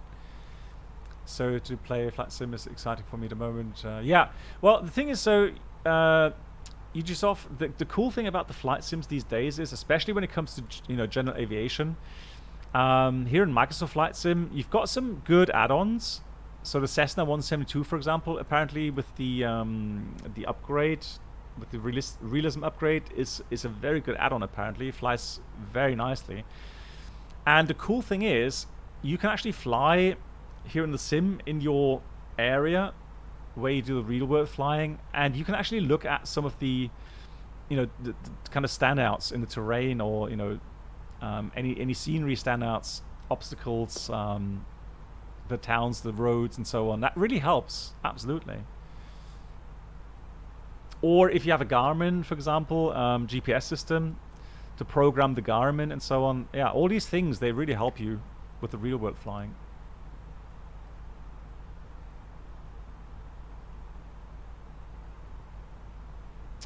Oh yeah, so I have that as well, Drazna. I have that as well. That's just the way it is. Bob, do you know anything else? I mean, I'm pretty sure. So 777 Bob here is very knowledgeable on that subject. But I think that just happens. So unless you have those liveries installed in your sim, so let's say for example PMDG 737, in order to see the other aircraft with a kind of some matching scenery or a livery, you would have to have them installed in your sim as well. But yeah, I have that as well. I have some aircraft. Just now in Buenos Aires, when we took off, there was one that was just standard.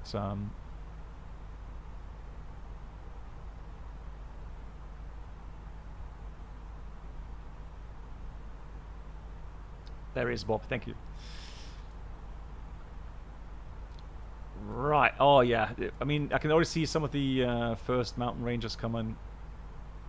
That's exciting stuff. Ah, lovely. So the approach is going to be cool. Just going to get the charts out for that. So star, we want to have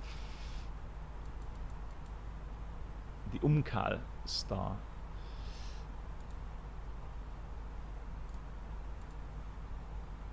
So let's do that.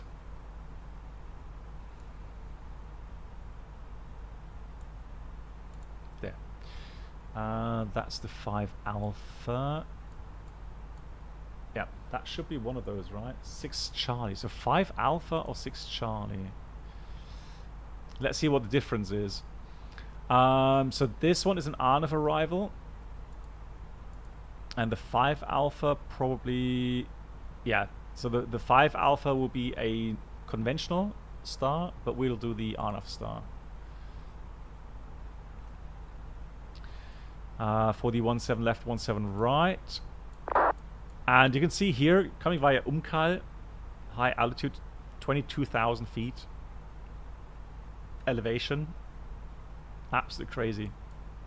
And then you have to dive down. You really have to, I'm sure you need to speed brakes to get down to these altitudes for the final approach there.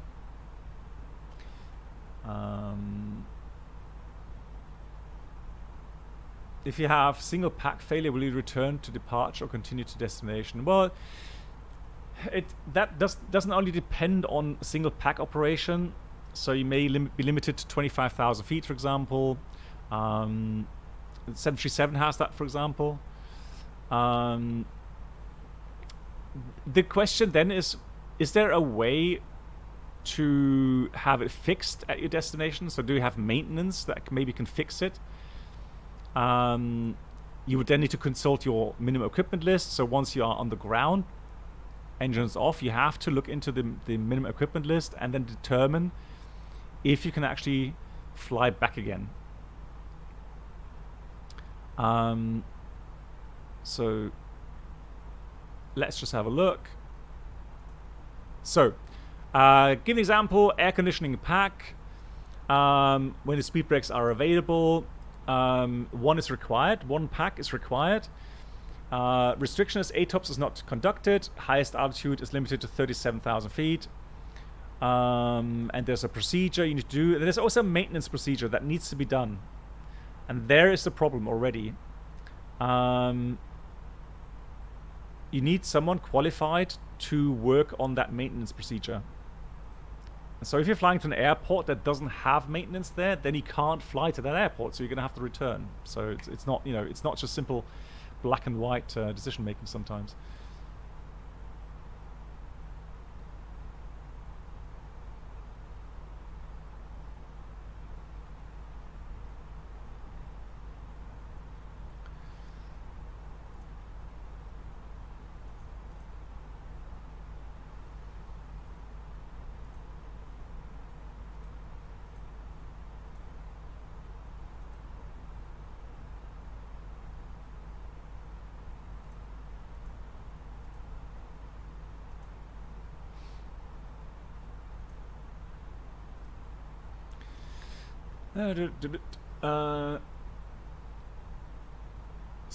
A320 has no limitation for single pack operation, right? Only with APU. Yeah, so like I said, 30, well, actually it does have a limitation, 37,000 feet. So not 39,000 feet, single pack, you can only go 37,000 feet, and the speed brakes need to be fully functional. So in case of an emergency descent, you need to have speed brakes fully available. With the APU, there are limitations regarding the bleed air and electric power. So for example, if you have single pack, it'll be 20,000 feet, and if a dual pack operation on APU bleed, it's 15,000 feet. No, I'm not. I'm on VATSIM. So VATSIM is an ATC service, online service. Wow, look at that. That is just like in real life.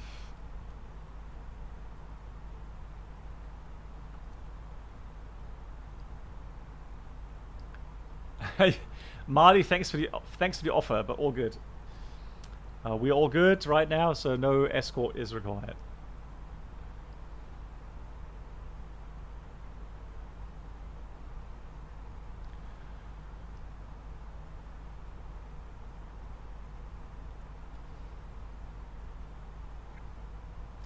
Rightio. Let's see, how much more time do we need?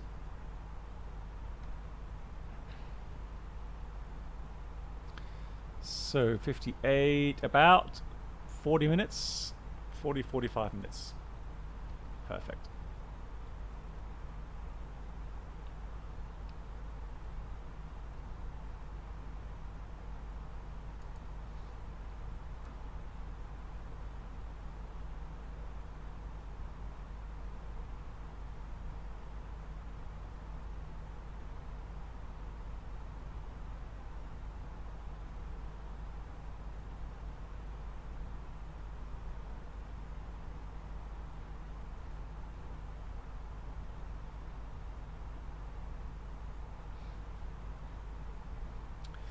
So, let's see.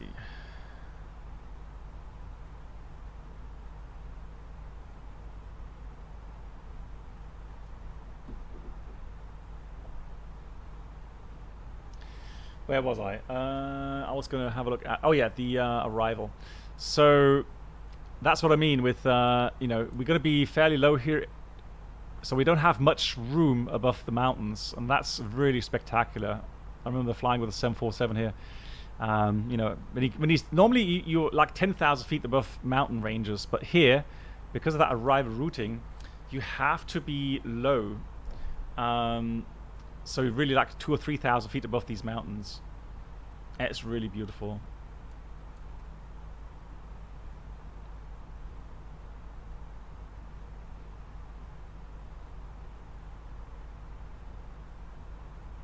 Okay, imagine. Is that with Microsoft Flight Sim?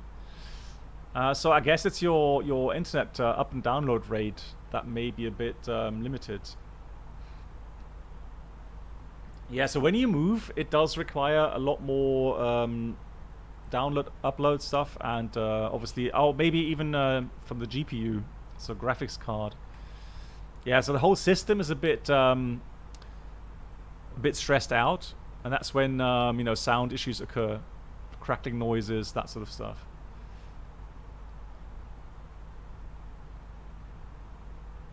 Yes, of course you can ask. Are you using extra equipment for sim like joystick thrusts? Yes, yes. So, I mean, I am, you know, as a streamer, flight sim streamer, obviously I do care about upgrading the peripherals, and just so, you know, to get more immersion. Sometimes I'm offered peripherals by companies to try out and demonstrate, and so at the moment, I mean, if I switch on the live camera, so right now I'm using the throttle Honeycomb Bravo throttle quadrant, but I'm using some extra levers. These are from Flight Sim Factory. If you're interested, these are the add-ons they offer, especially for the Honeycomb Bravo throttle quadrant. So so with the thrust levers, with the action of lifting the flap and actually having these detents, the same for the detents for the thrust levers, really well made. You know, bigger thrust levers, so they feel like the real Airbus ones. Very nice indeed. Joystick wise, I have a Thrustmaster base, but the add-on here is from, oh god, FS. Hang on, FS. No, I keep forgetting. There's so many add-ons, so many names. I keep forgetting. FS Projects, it is. Yeah, thank you. Exactly, Max. I remember. FS Projects. And that's again the real size, original size A320 stick. It's not metal. That's the only downside. It's very hard plastic, but still, it's a great fit. So that's really, you know, the things I do to improve the immersion. Yes, I have rudder pedals. I have they're called MFG Crosswinds. They're very good, very, very strong metal rudder pedals, and I've had them for about 5 years now. Had no issues whatsoever. Then I've got some more stuff. I've got a MCDU for the 737. I've got an MCDU for the A320, a flight control unit A320. I've got the yoke from Thrustmaster, the big yoke. I've got yeah, the Warthog Thrustmaster thrust levers. So when I play DCS, for example, I use those. And one thing that is a bit well, it does require some work to get everything set up. So if you change aircraft types, so having to set up all of the hardware is a bit of a pain in the neck, but you get very proficient after a while.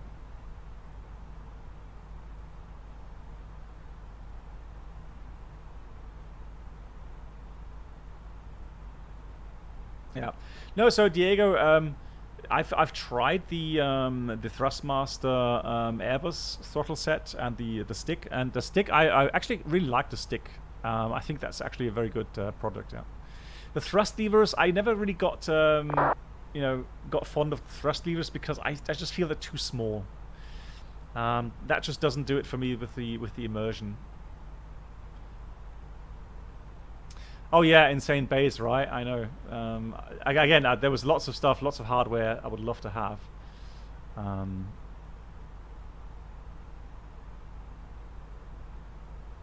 That's true, yeah.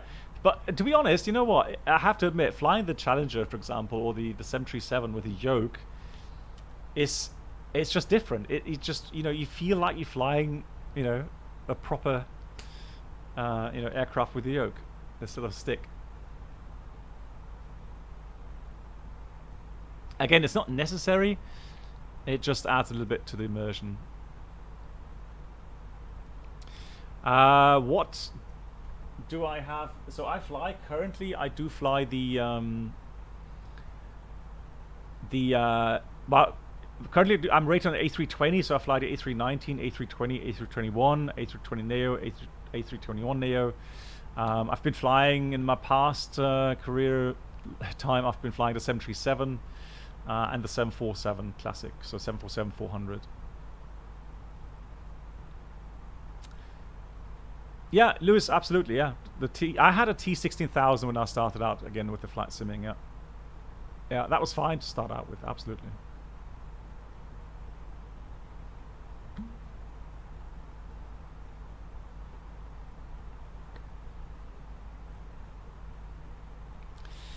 Just see now, look at that. That, honestly, that gives me goosebumps.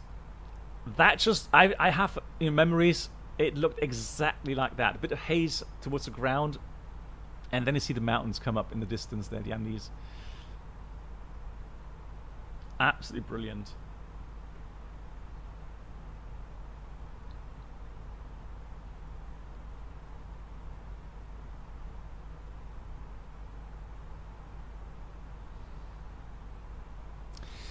What's my favorite plane to fly in real life and the sim? So, personally, my absolute favorite was the 747. And the reason is that aircraft is majestic. It really is. It gives you a interesting feeling when you're sitting up and looking down, especially when you're taxiing on the ground or you're sitting on the ground. It's just, it's huge. You're so far up. And then flying it, it is fast, it is powerful, it has so many, redundant systems, hydraulic, air conditioning, fuel pumps, electric. Yeah, exactly. It's called the Queen for a reason. And I'm not joking. It's and hand flying wise, it is absolutely incredibly agile. So when you want to do a fast, roll left, right, you put the yoke left or right, it rolls. It's just incredibly agile, and it lands beautifully. And the cool thing about it is the fact that it has so much mass.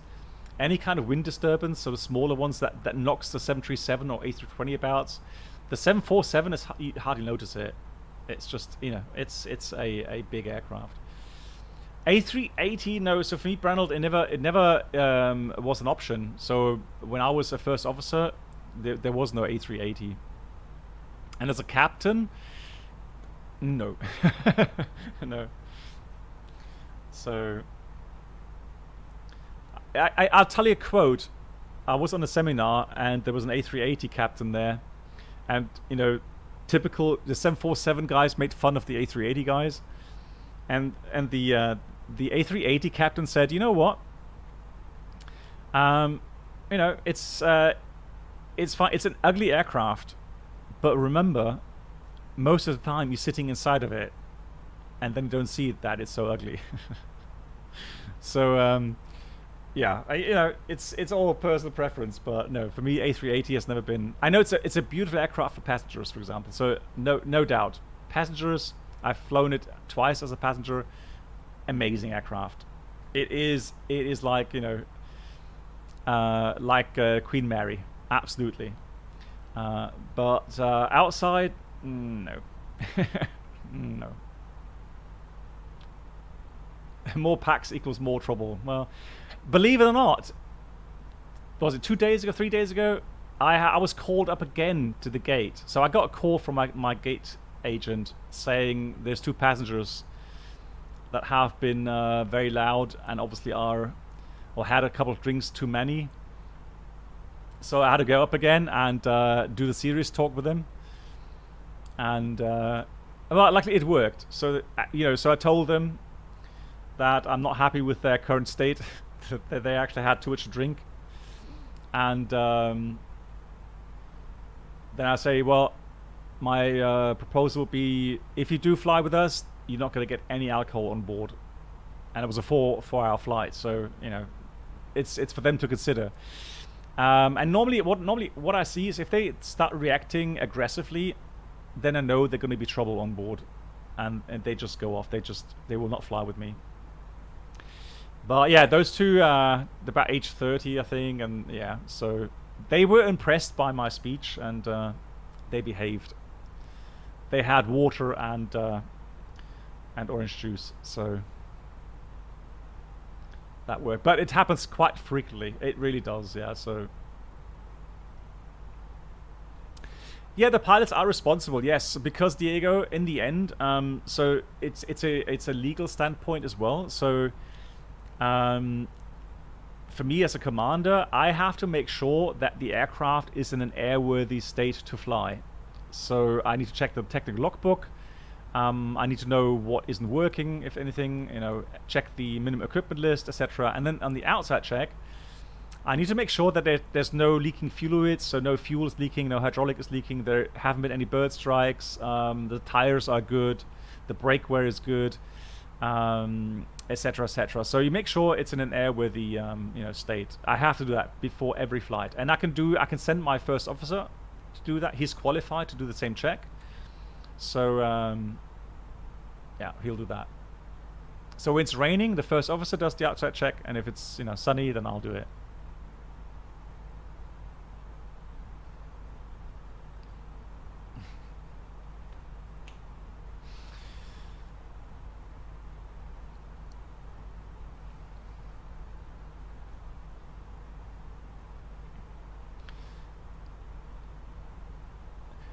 Have you ever been forced to land due to unruly passenger? Yes, I have.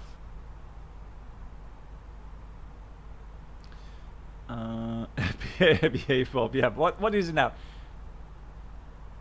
Did you ever have to tell that to some of your mods? No, no. My moderators are perfect. No issues.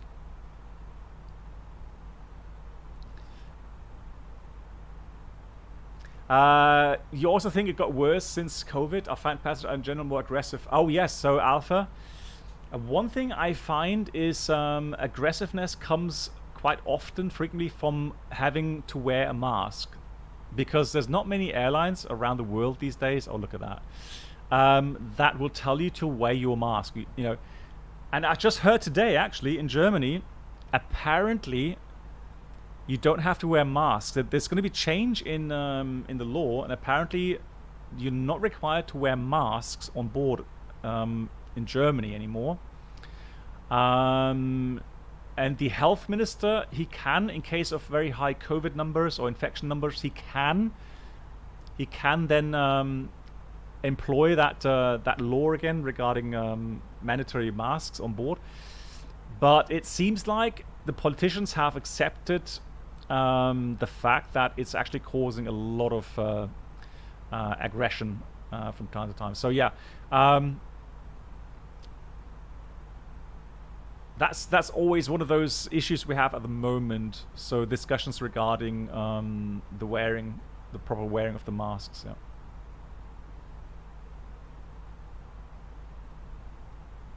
Yeah, Hilo, I know.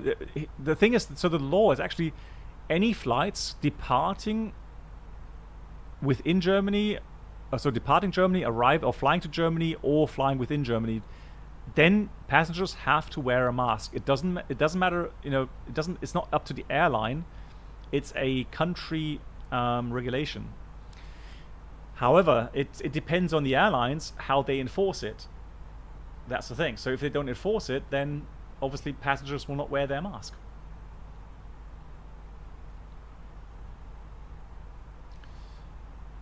How often do you fly with the same crew? Well, we have a very large airline and we fly rarely. So maybe after 10 years on a fleet, maybe you flew, twice, maximum 3 times with the same crew, same co-pilot or captain together. It's rare. It really is rare.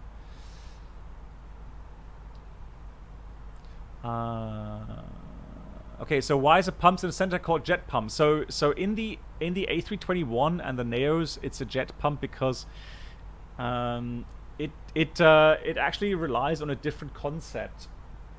So you have a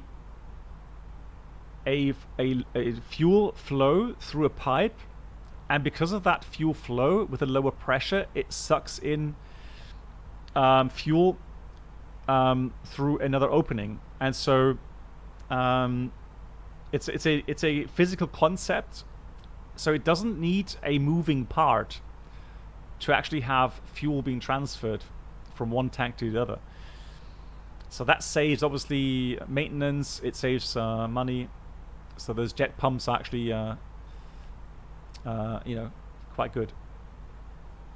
Is it really? So Tio says, testing X-plane right now. Demo looks very promising. Nice. Yeah, like a Venturi pump. Yeah, look at it this way. Toto would be able to tell you a lot more about it, but yeah. 16 minutes? No, I think about 30. Let me just check, Ronald. Yeah, the ETE is direct line. It doesn't take into account the arrival routing, it seems.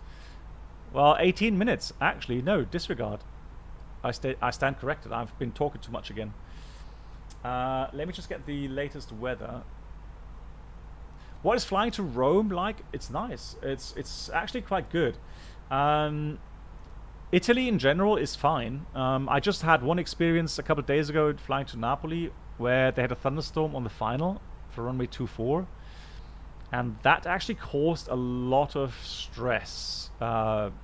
And that was surprising that it caused such an upset.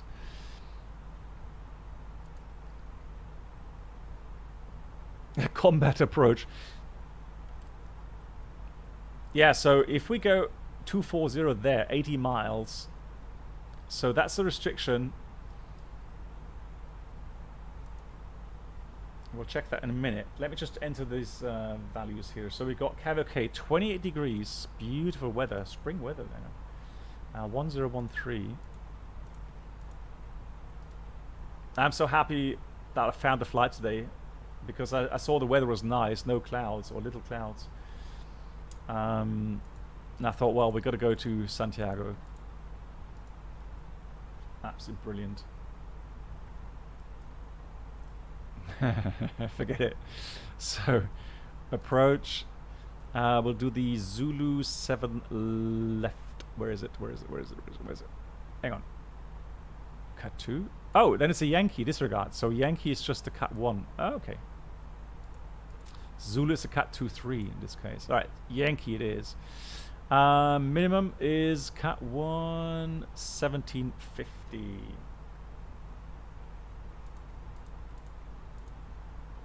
Right, it's a lot of questions today. Thank you very much. A lot of interaction. I love that. Yeah, so that's the problem. We had a little bit of tailwind for runway 24, so we actually thought about asking to get runway 06, and we were denied for that, and we actually got holding, and we didn't have much fuel. We didn't have much extra fuel because there was no thunderstorms in the forecast. So for the time period that we arrived, and we actually always thought it's going to be 06 for landing, and we could see the airport. So the thunderstorm was about 8 miles, 9 miles final, and that caused the havoc.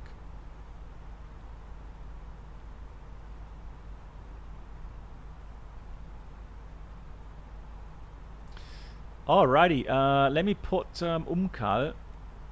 So that was 240 or above. Oh, plus, hang on.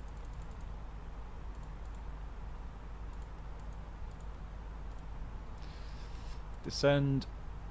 There we go. So that's 240. And then we got a restriction.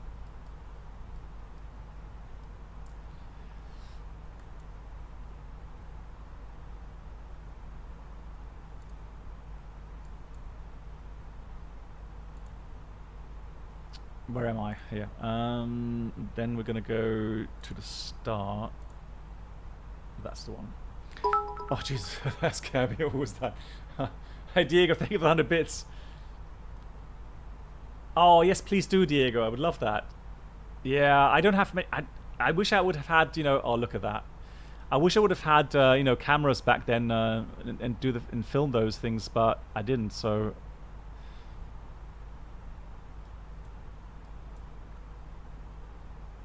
And I'm not kidding you, that's exactly what it looks like in real life. You know, you come from an area of fairly flat ground, and then it's just bam. You just have these mountains. Thank you much for 100 bits, Diego.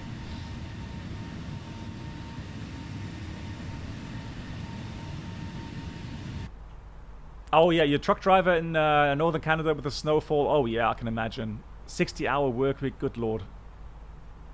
And you made good money and now you're safe for flight school. That's cool. That's a very cool way to do it. Like it. Andes. The Anden. Alright, so we got descent error 40 miles. Let's start down here. So again, I do want to make sure that we go 240 initially. So it's managed to send up blue 240. After that, I was going to check the restrictions. So we've got 180 above at Lausanne. That it does have. Then we've got the next one, Echo Lima 449, between 140 and 170. Correct. And then max 250, SAFE 110 or above. From the flight deck, ladies and gentlemen, as you may have noticed, we have begun our initial descent down to our destination. Now would be a good time to wrap up any business you need to take care of as we prepare for approach. I love that saying.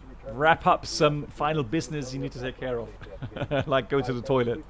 I love that. Oh dear. Ogola at 8,000 above. Correct. Then we got 7,000, 6,500. Cool.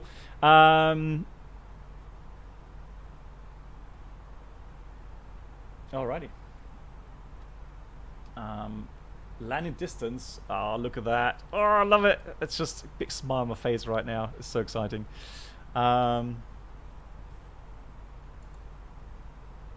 Landing. Let's put the data. Runway elevation. Right, I'm gonna give you some outside views while I try to get the data. Look at that view. Wow. That's incredible.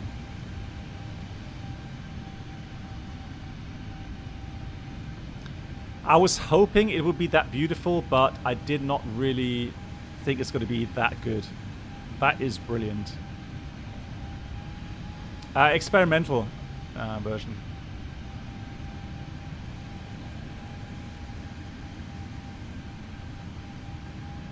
That is brilliant. It really is.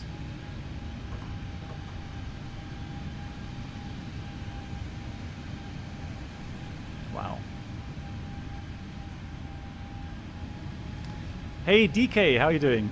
Nice to see you. Hey Blackbox, how are you going? I'm doing well, thanks for asking.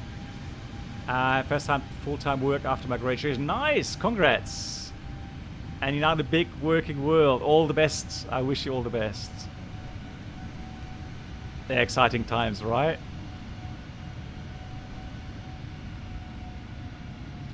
Diego, hang on, let me just check the Discord. Hold on.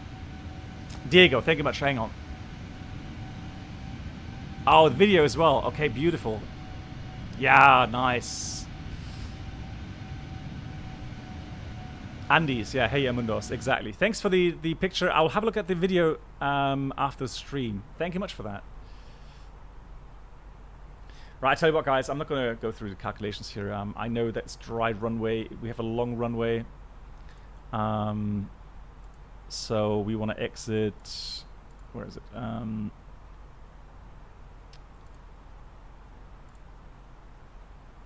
So we have 3,750 meters available. Any high speed will do. Charlie or Bravo. Order brake will be low.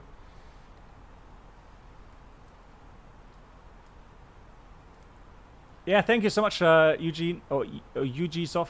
Sorry for the bad pronunciation. Yeah, stay well. Thanks for hanging out. Take care. Thank you so much. Same to you.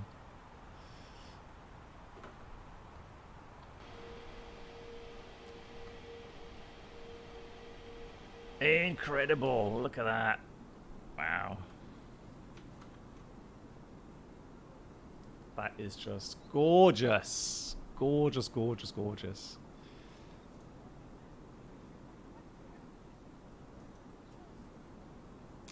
I need to change the approach in the FMS, I just realized. Welcome aboard the Captain Black Box Twitch channel subscriber. Breno, dankeschön, gifting a sub to Mundos. Subscribers, please make your way to the first class cabin. Dankeschön. Complimentary drinks, snacks, and premium flight 17 left Yankee. Thank you. And we'll do the same star via Pumar. Is it Pumar? I think so. Hang on.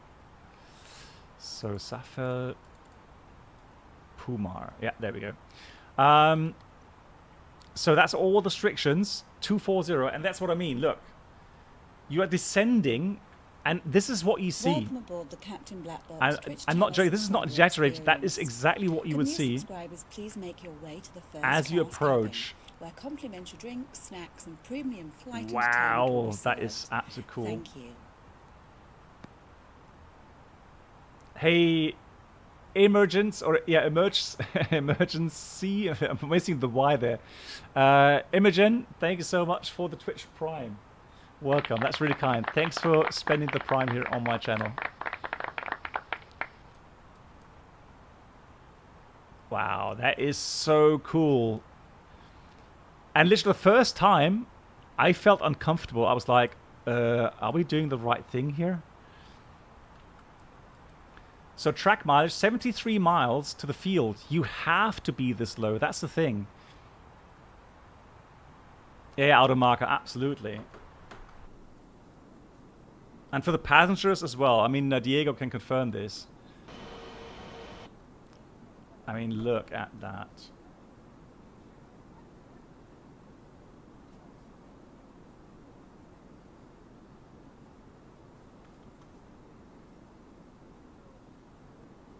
Unbelievable. That is absolutely beautiful. Wow. Cool. So 24,000 feet will continue to descend further on. Let's just go with the arrival. So we're going to do, again, descend, thrust idle, out magenta 180 right now. It was entry comments regarding. Okay. I will say that if there is a software dev, I get asked to mentor young. Yeah. So street.org. Thank you much for the kind feedback. I know. I remember back when I was, a young man, and I wanted to become a pilot. I know the passion. I know the wish to do so.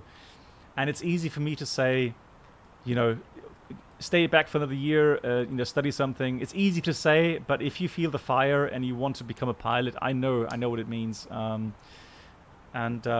everyone has to, do what he or she thinks is the best for them. So, yeah, I can only kind of give a little bit of guidance. But yeah, I don't have the authority to to tell people you need to do this or that. I could just say these are the options you have. Maybe consider them. If you don't, well, no problem. It's just going to be a little bit different maybe in the outcome. I don't know, but I can't foresee the future either. So, all right, we're just on the top here, just trying to fight the path. But right now it's doing it nicely. So it's keeping to the restrictions. This one is going to be maybe a bit tough, so we have to be low level flight level 170. I was just going to look for the transition altitude. I'll find it here. So the transition altitude is 10,000. So level. Welcome. Let's make it 120. Twitch channel subscriber experience. Could new subscribers please make your way to the first class cabin, where complimentary drinks, snacks, and premium flight entertainment will be served. Thank you. Brennan, Dankeschön nochmal. Gifting us up to Senshai. Thank you. And let's have a quick look outside here. It's just too beautiful to miss.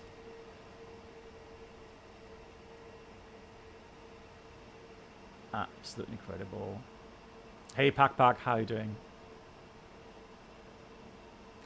And again, this is one of those things, those times where I'm thinking, man, you're flying in a flight sim and it's actually giving you goosebumps because it's actually looking so beautiful.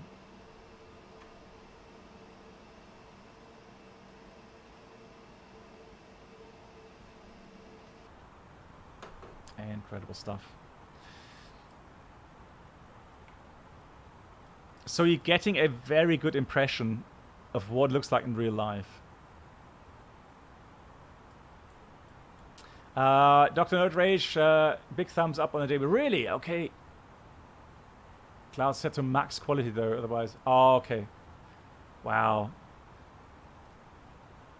Yeah, now I'm really interested as well. Okay, I may have to install it tomorrow then. Okay, thanks for the feedback, Doctor.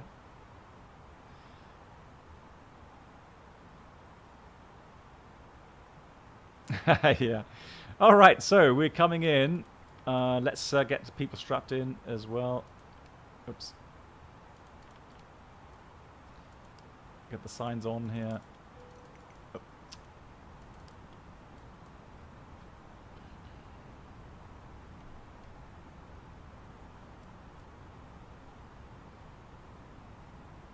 So now we have to slow down, and you can see now comes the problem. So I need to get the speed brakes out.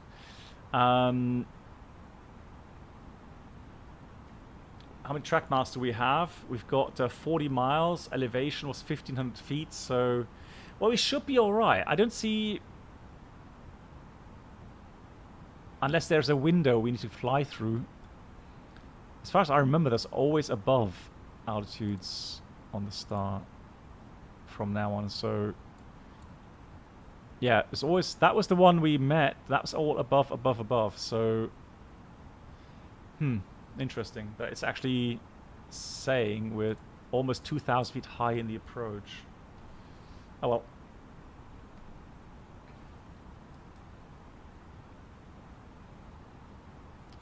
So, it says 80 or above, or 8,000 above, 7,000 above, 6,500 above, 15 miles to go. Wind is calm.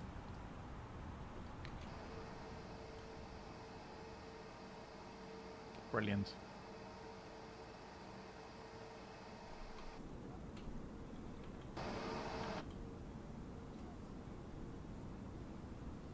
Mundos, okay, my bad. I'm keeping it from sleeping. Oh no. Right, yeah, we're slowly coming back onto the path, but you can see how sporty it is. And now imagine doing that in a 747.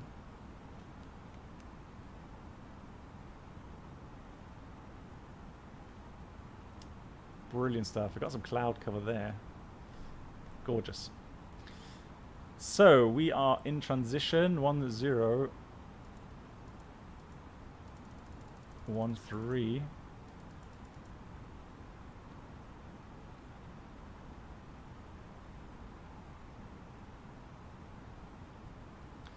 Is set, so we'll do the approach checklist. Now there we're below. Actually, we're not below 10,000 feet just yet. So we'll just call it up for now. Yes, Marito, I have. So I've been here like, I don't know, 15, 20 times in real life with the 747 now. And this is actually one of those approaches. I just have so many kind of emotional recollections, memories. And I think I can hear in my voice doing the approach here now. It's just absolutely fascinating. And wow, the beauty of it, absolutely brilliant. Absolutely brilliant.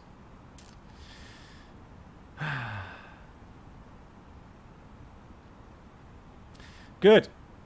The approach checklist. Barrow ref, QNH 1013 set 3 times.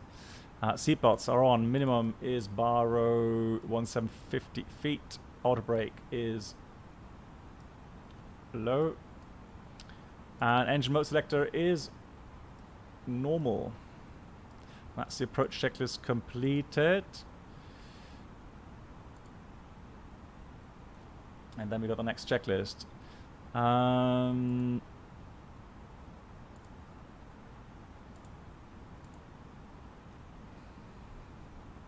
So final descent is out of Takeoff, 5,000 feet.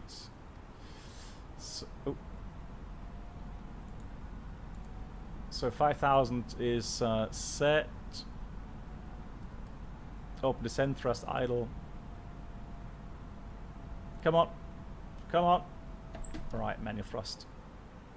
It's just powering down so slowly.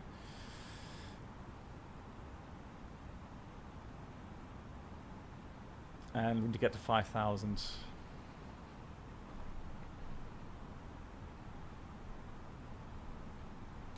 Here comes the glide slope, and you can see we're still fast, so performance. Let's put this to vertical speed. Right, that is active. I told you, this is a sporty approach. No joke. So I'll tell you what we'll do. It's beautiful weather. Let's get the flight directors off. Auto thrust is already off. Manual flight. Bird on. Let's hand fly a little bit, shall we?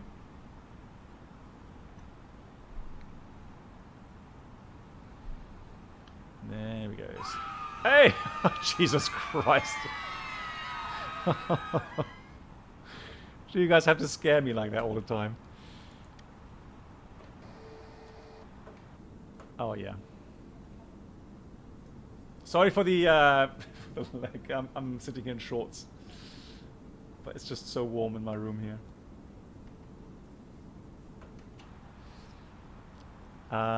Would you put manual speed and activate approach? Well, there's different ways of doing it. So whatever you think is, suits you best regarding deceleration and so on. Right, flaps 1, speed is checked, flaps 1. Santiago de Chile traffic, Argentina's 98 Hotel is on a 10-mile final, runway 17 left in Santiago de Chile. Guys, stop it. Leave my sandals alone. At least I'm not wearing socks.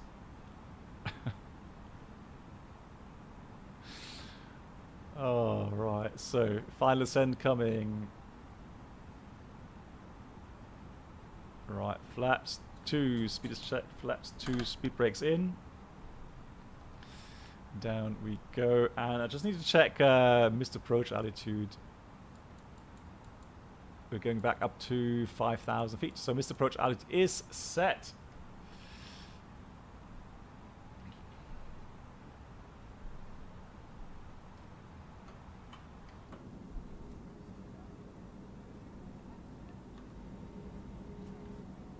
Yeah, this side is more beautiful. Absolutely brilliant. Yeah, on purpose, on the ILS, all good.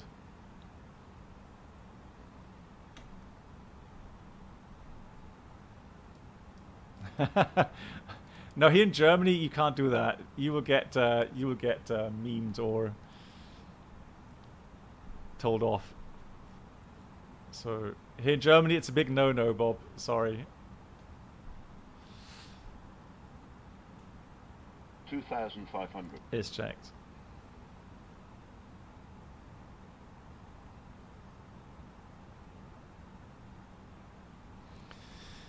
Right, Windekalme. Love it. Absolutely brilliant. What a gorgeous approach. Just get the outside view here. Right, I think I didn't promise too much today, did I? That is definitely well worth a visit. Gears coming down. Lights all on. Fantastic. Good. Flight attendants, please prepare for landing. Flaps 3, speed is checked. Flaps 3. And flaps full, speed is checked. Flaps full. Let's get some power in and arm the spoilers. Ding dong the cabin.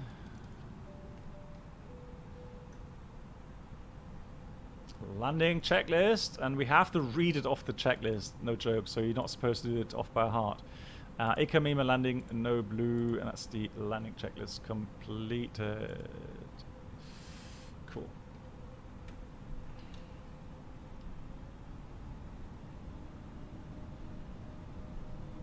Yeah, I know, I just have to realize that I can't pull back too much on the stick. So it's either going to be a hard landing or it's going to be a floater, one of those.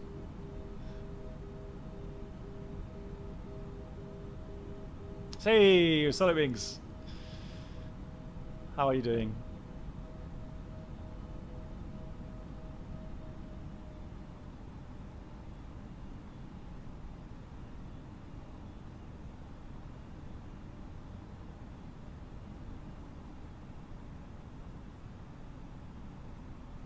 $1,000. 1,000 is checked.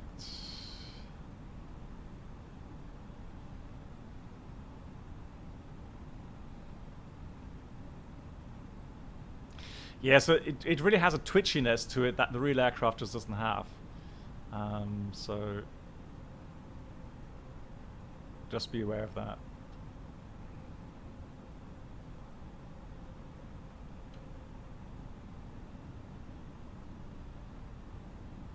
It was, right? I mean, it's so beautiful. And it's challenging as well. You really have to work on you know, getting the aircraft down on the profile. 500.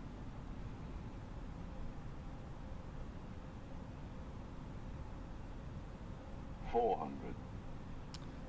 I want to try the fly-by-wire mod again. I have not flown it much lately, so...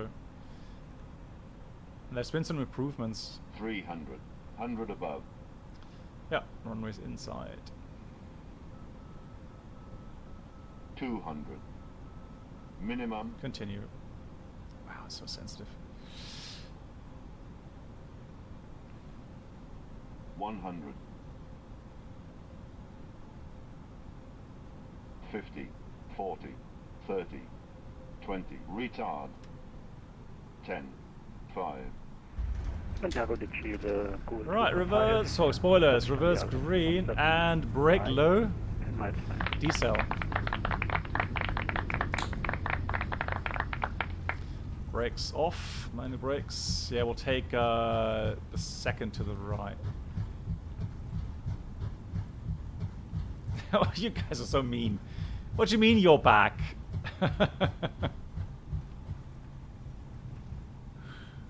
Moon landing. Yeah, I told you it's soft. You guys always meme me for my landings. Alright. Santiago de Chile traffic. Runway is vacated.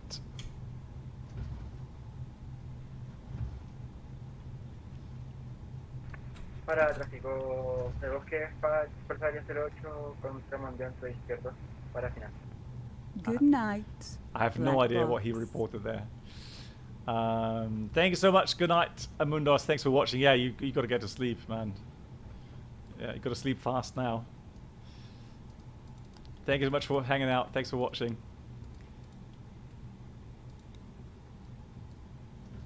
Right, let's go. Where shall we park? We'll park there somewhere. TCAS.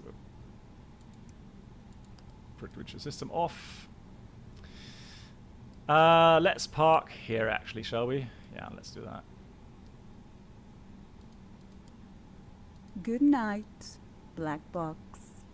Wow, look at that timing, right? Look, 12 o'clock, midnight. Perfect. Yeah, Lee. Oh, we've got school tomorrow. No. Is it last year, Lee? Yeah, all the best for that that school year. Good night. Take care, and thank you so much for helping out as always. 10th grade now. GG's.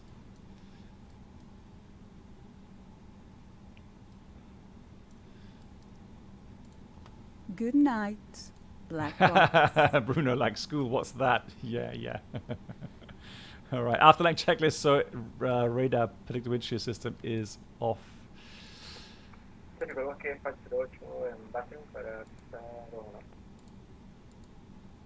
So, APU bleed on. That's off as well. All right, I just need to have a look outside, because we have someone flying along. I want to catch their landing if I can. Good night. Ja, Brandon, vielen Dank. Brandon, Dankeschön. Thank you for the support. Yeah, Wednesday, Brandon. I am going to plan to do the challenge on Wednesday. Regarding the power row engine failure. And maybe Wednesday we can get a little group flight in Norway.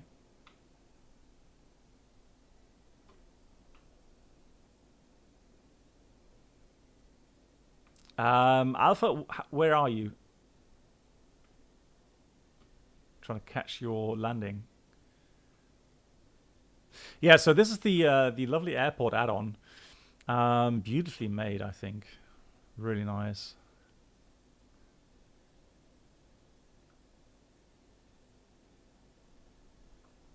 Oh, of course, yeah, you flew the 777. Oh. Nice. That's actually Sky. So you're here. That's you then, or? And Santiago to Chile, Google 245 is 17 right, indicated. Ah, there. I just completely got lost there. I'm sorry.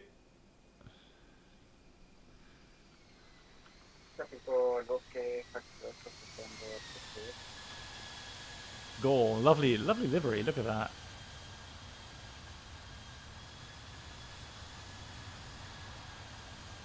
It really is a nice scenery. Absolutely worth it.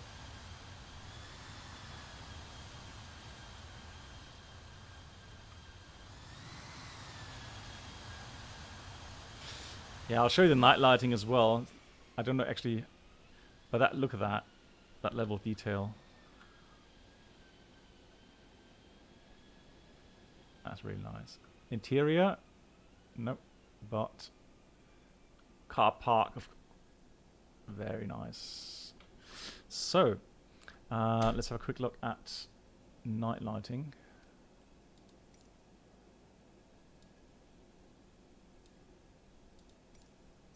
Oh, nice. Wow, okay. Well, that's not bad.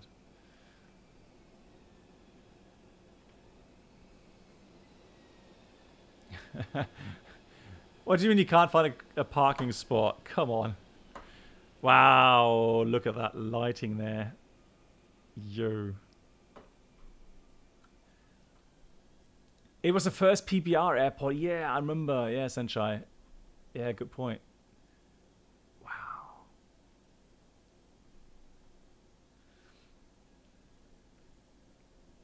Brilliant, brilliant, brilliant. Right. Here's the apron.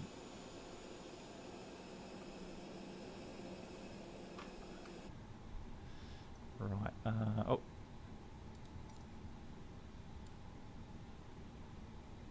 Let's do that. Cool. So we've done that, done that. That goes there. That's off. We've got that done. That goes there. That there. And then we go parking checklist. Park brake or chock. Park brake is set. Engines are off. Wing lights. Oh, it's just going to tick that here. Ah, wing lights. Very important. They're off. Oh, and the fuel pumps. Keep forgetting. That's never my item, so I always forget the fuel pumps here in the sim. At least I have an excuse. So wing lights off, fuel pumps off, and that's the parking checklist completed. Let's get the jetway to the aircraft. Yeah, I remember one was maybe not really low vis, but like 440 meters, 500 meters visibility. Yeah, there was one that was a bit foggy. Thank you much, Street. Thanks for hanging out. Take care. Stay safe.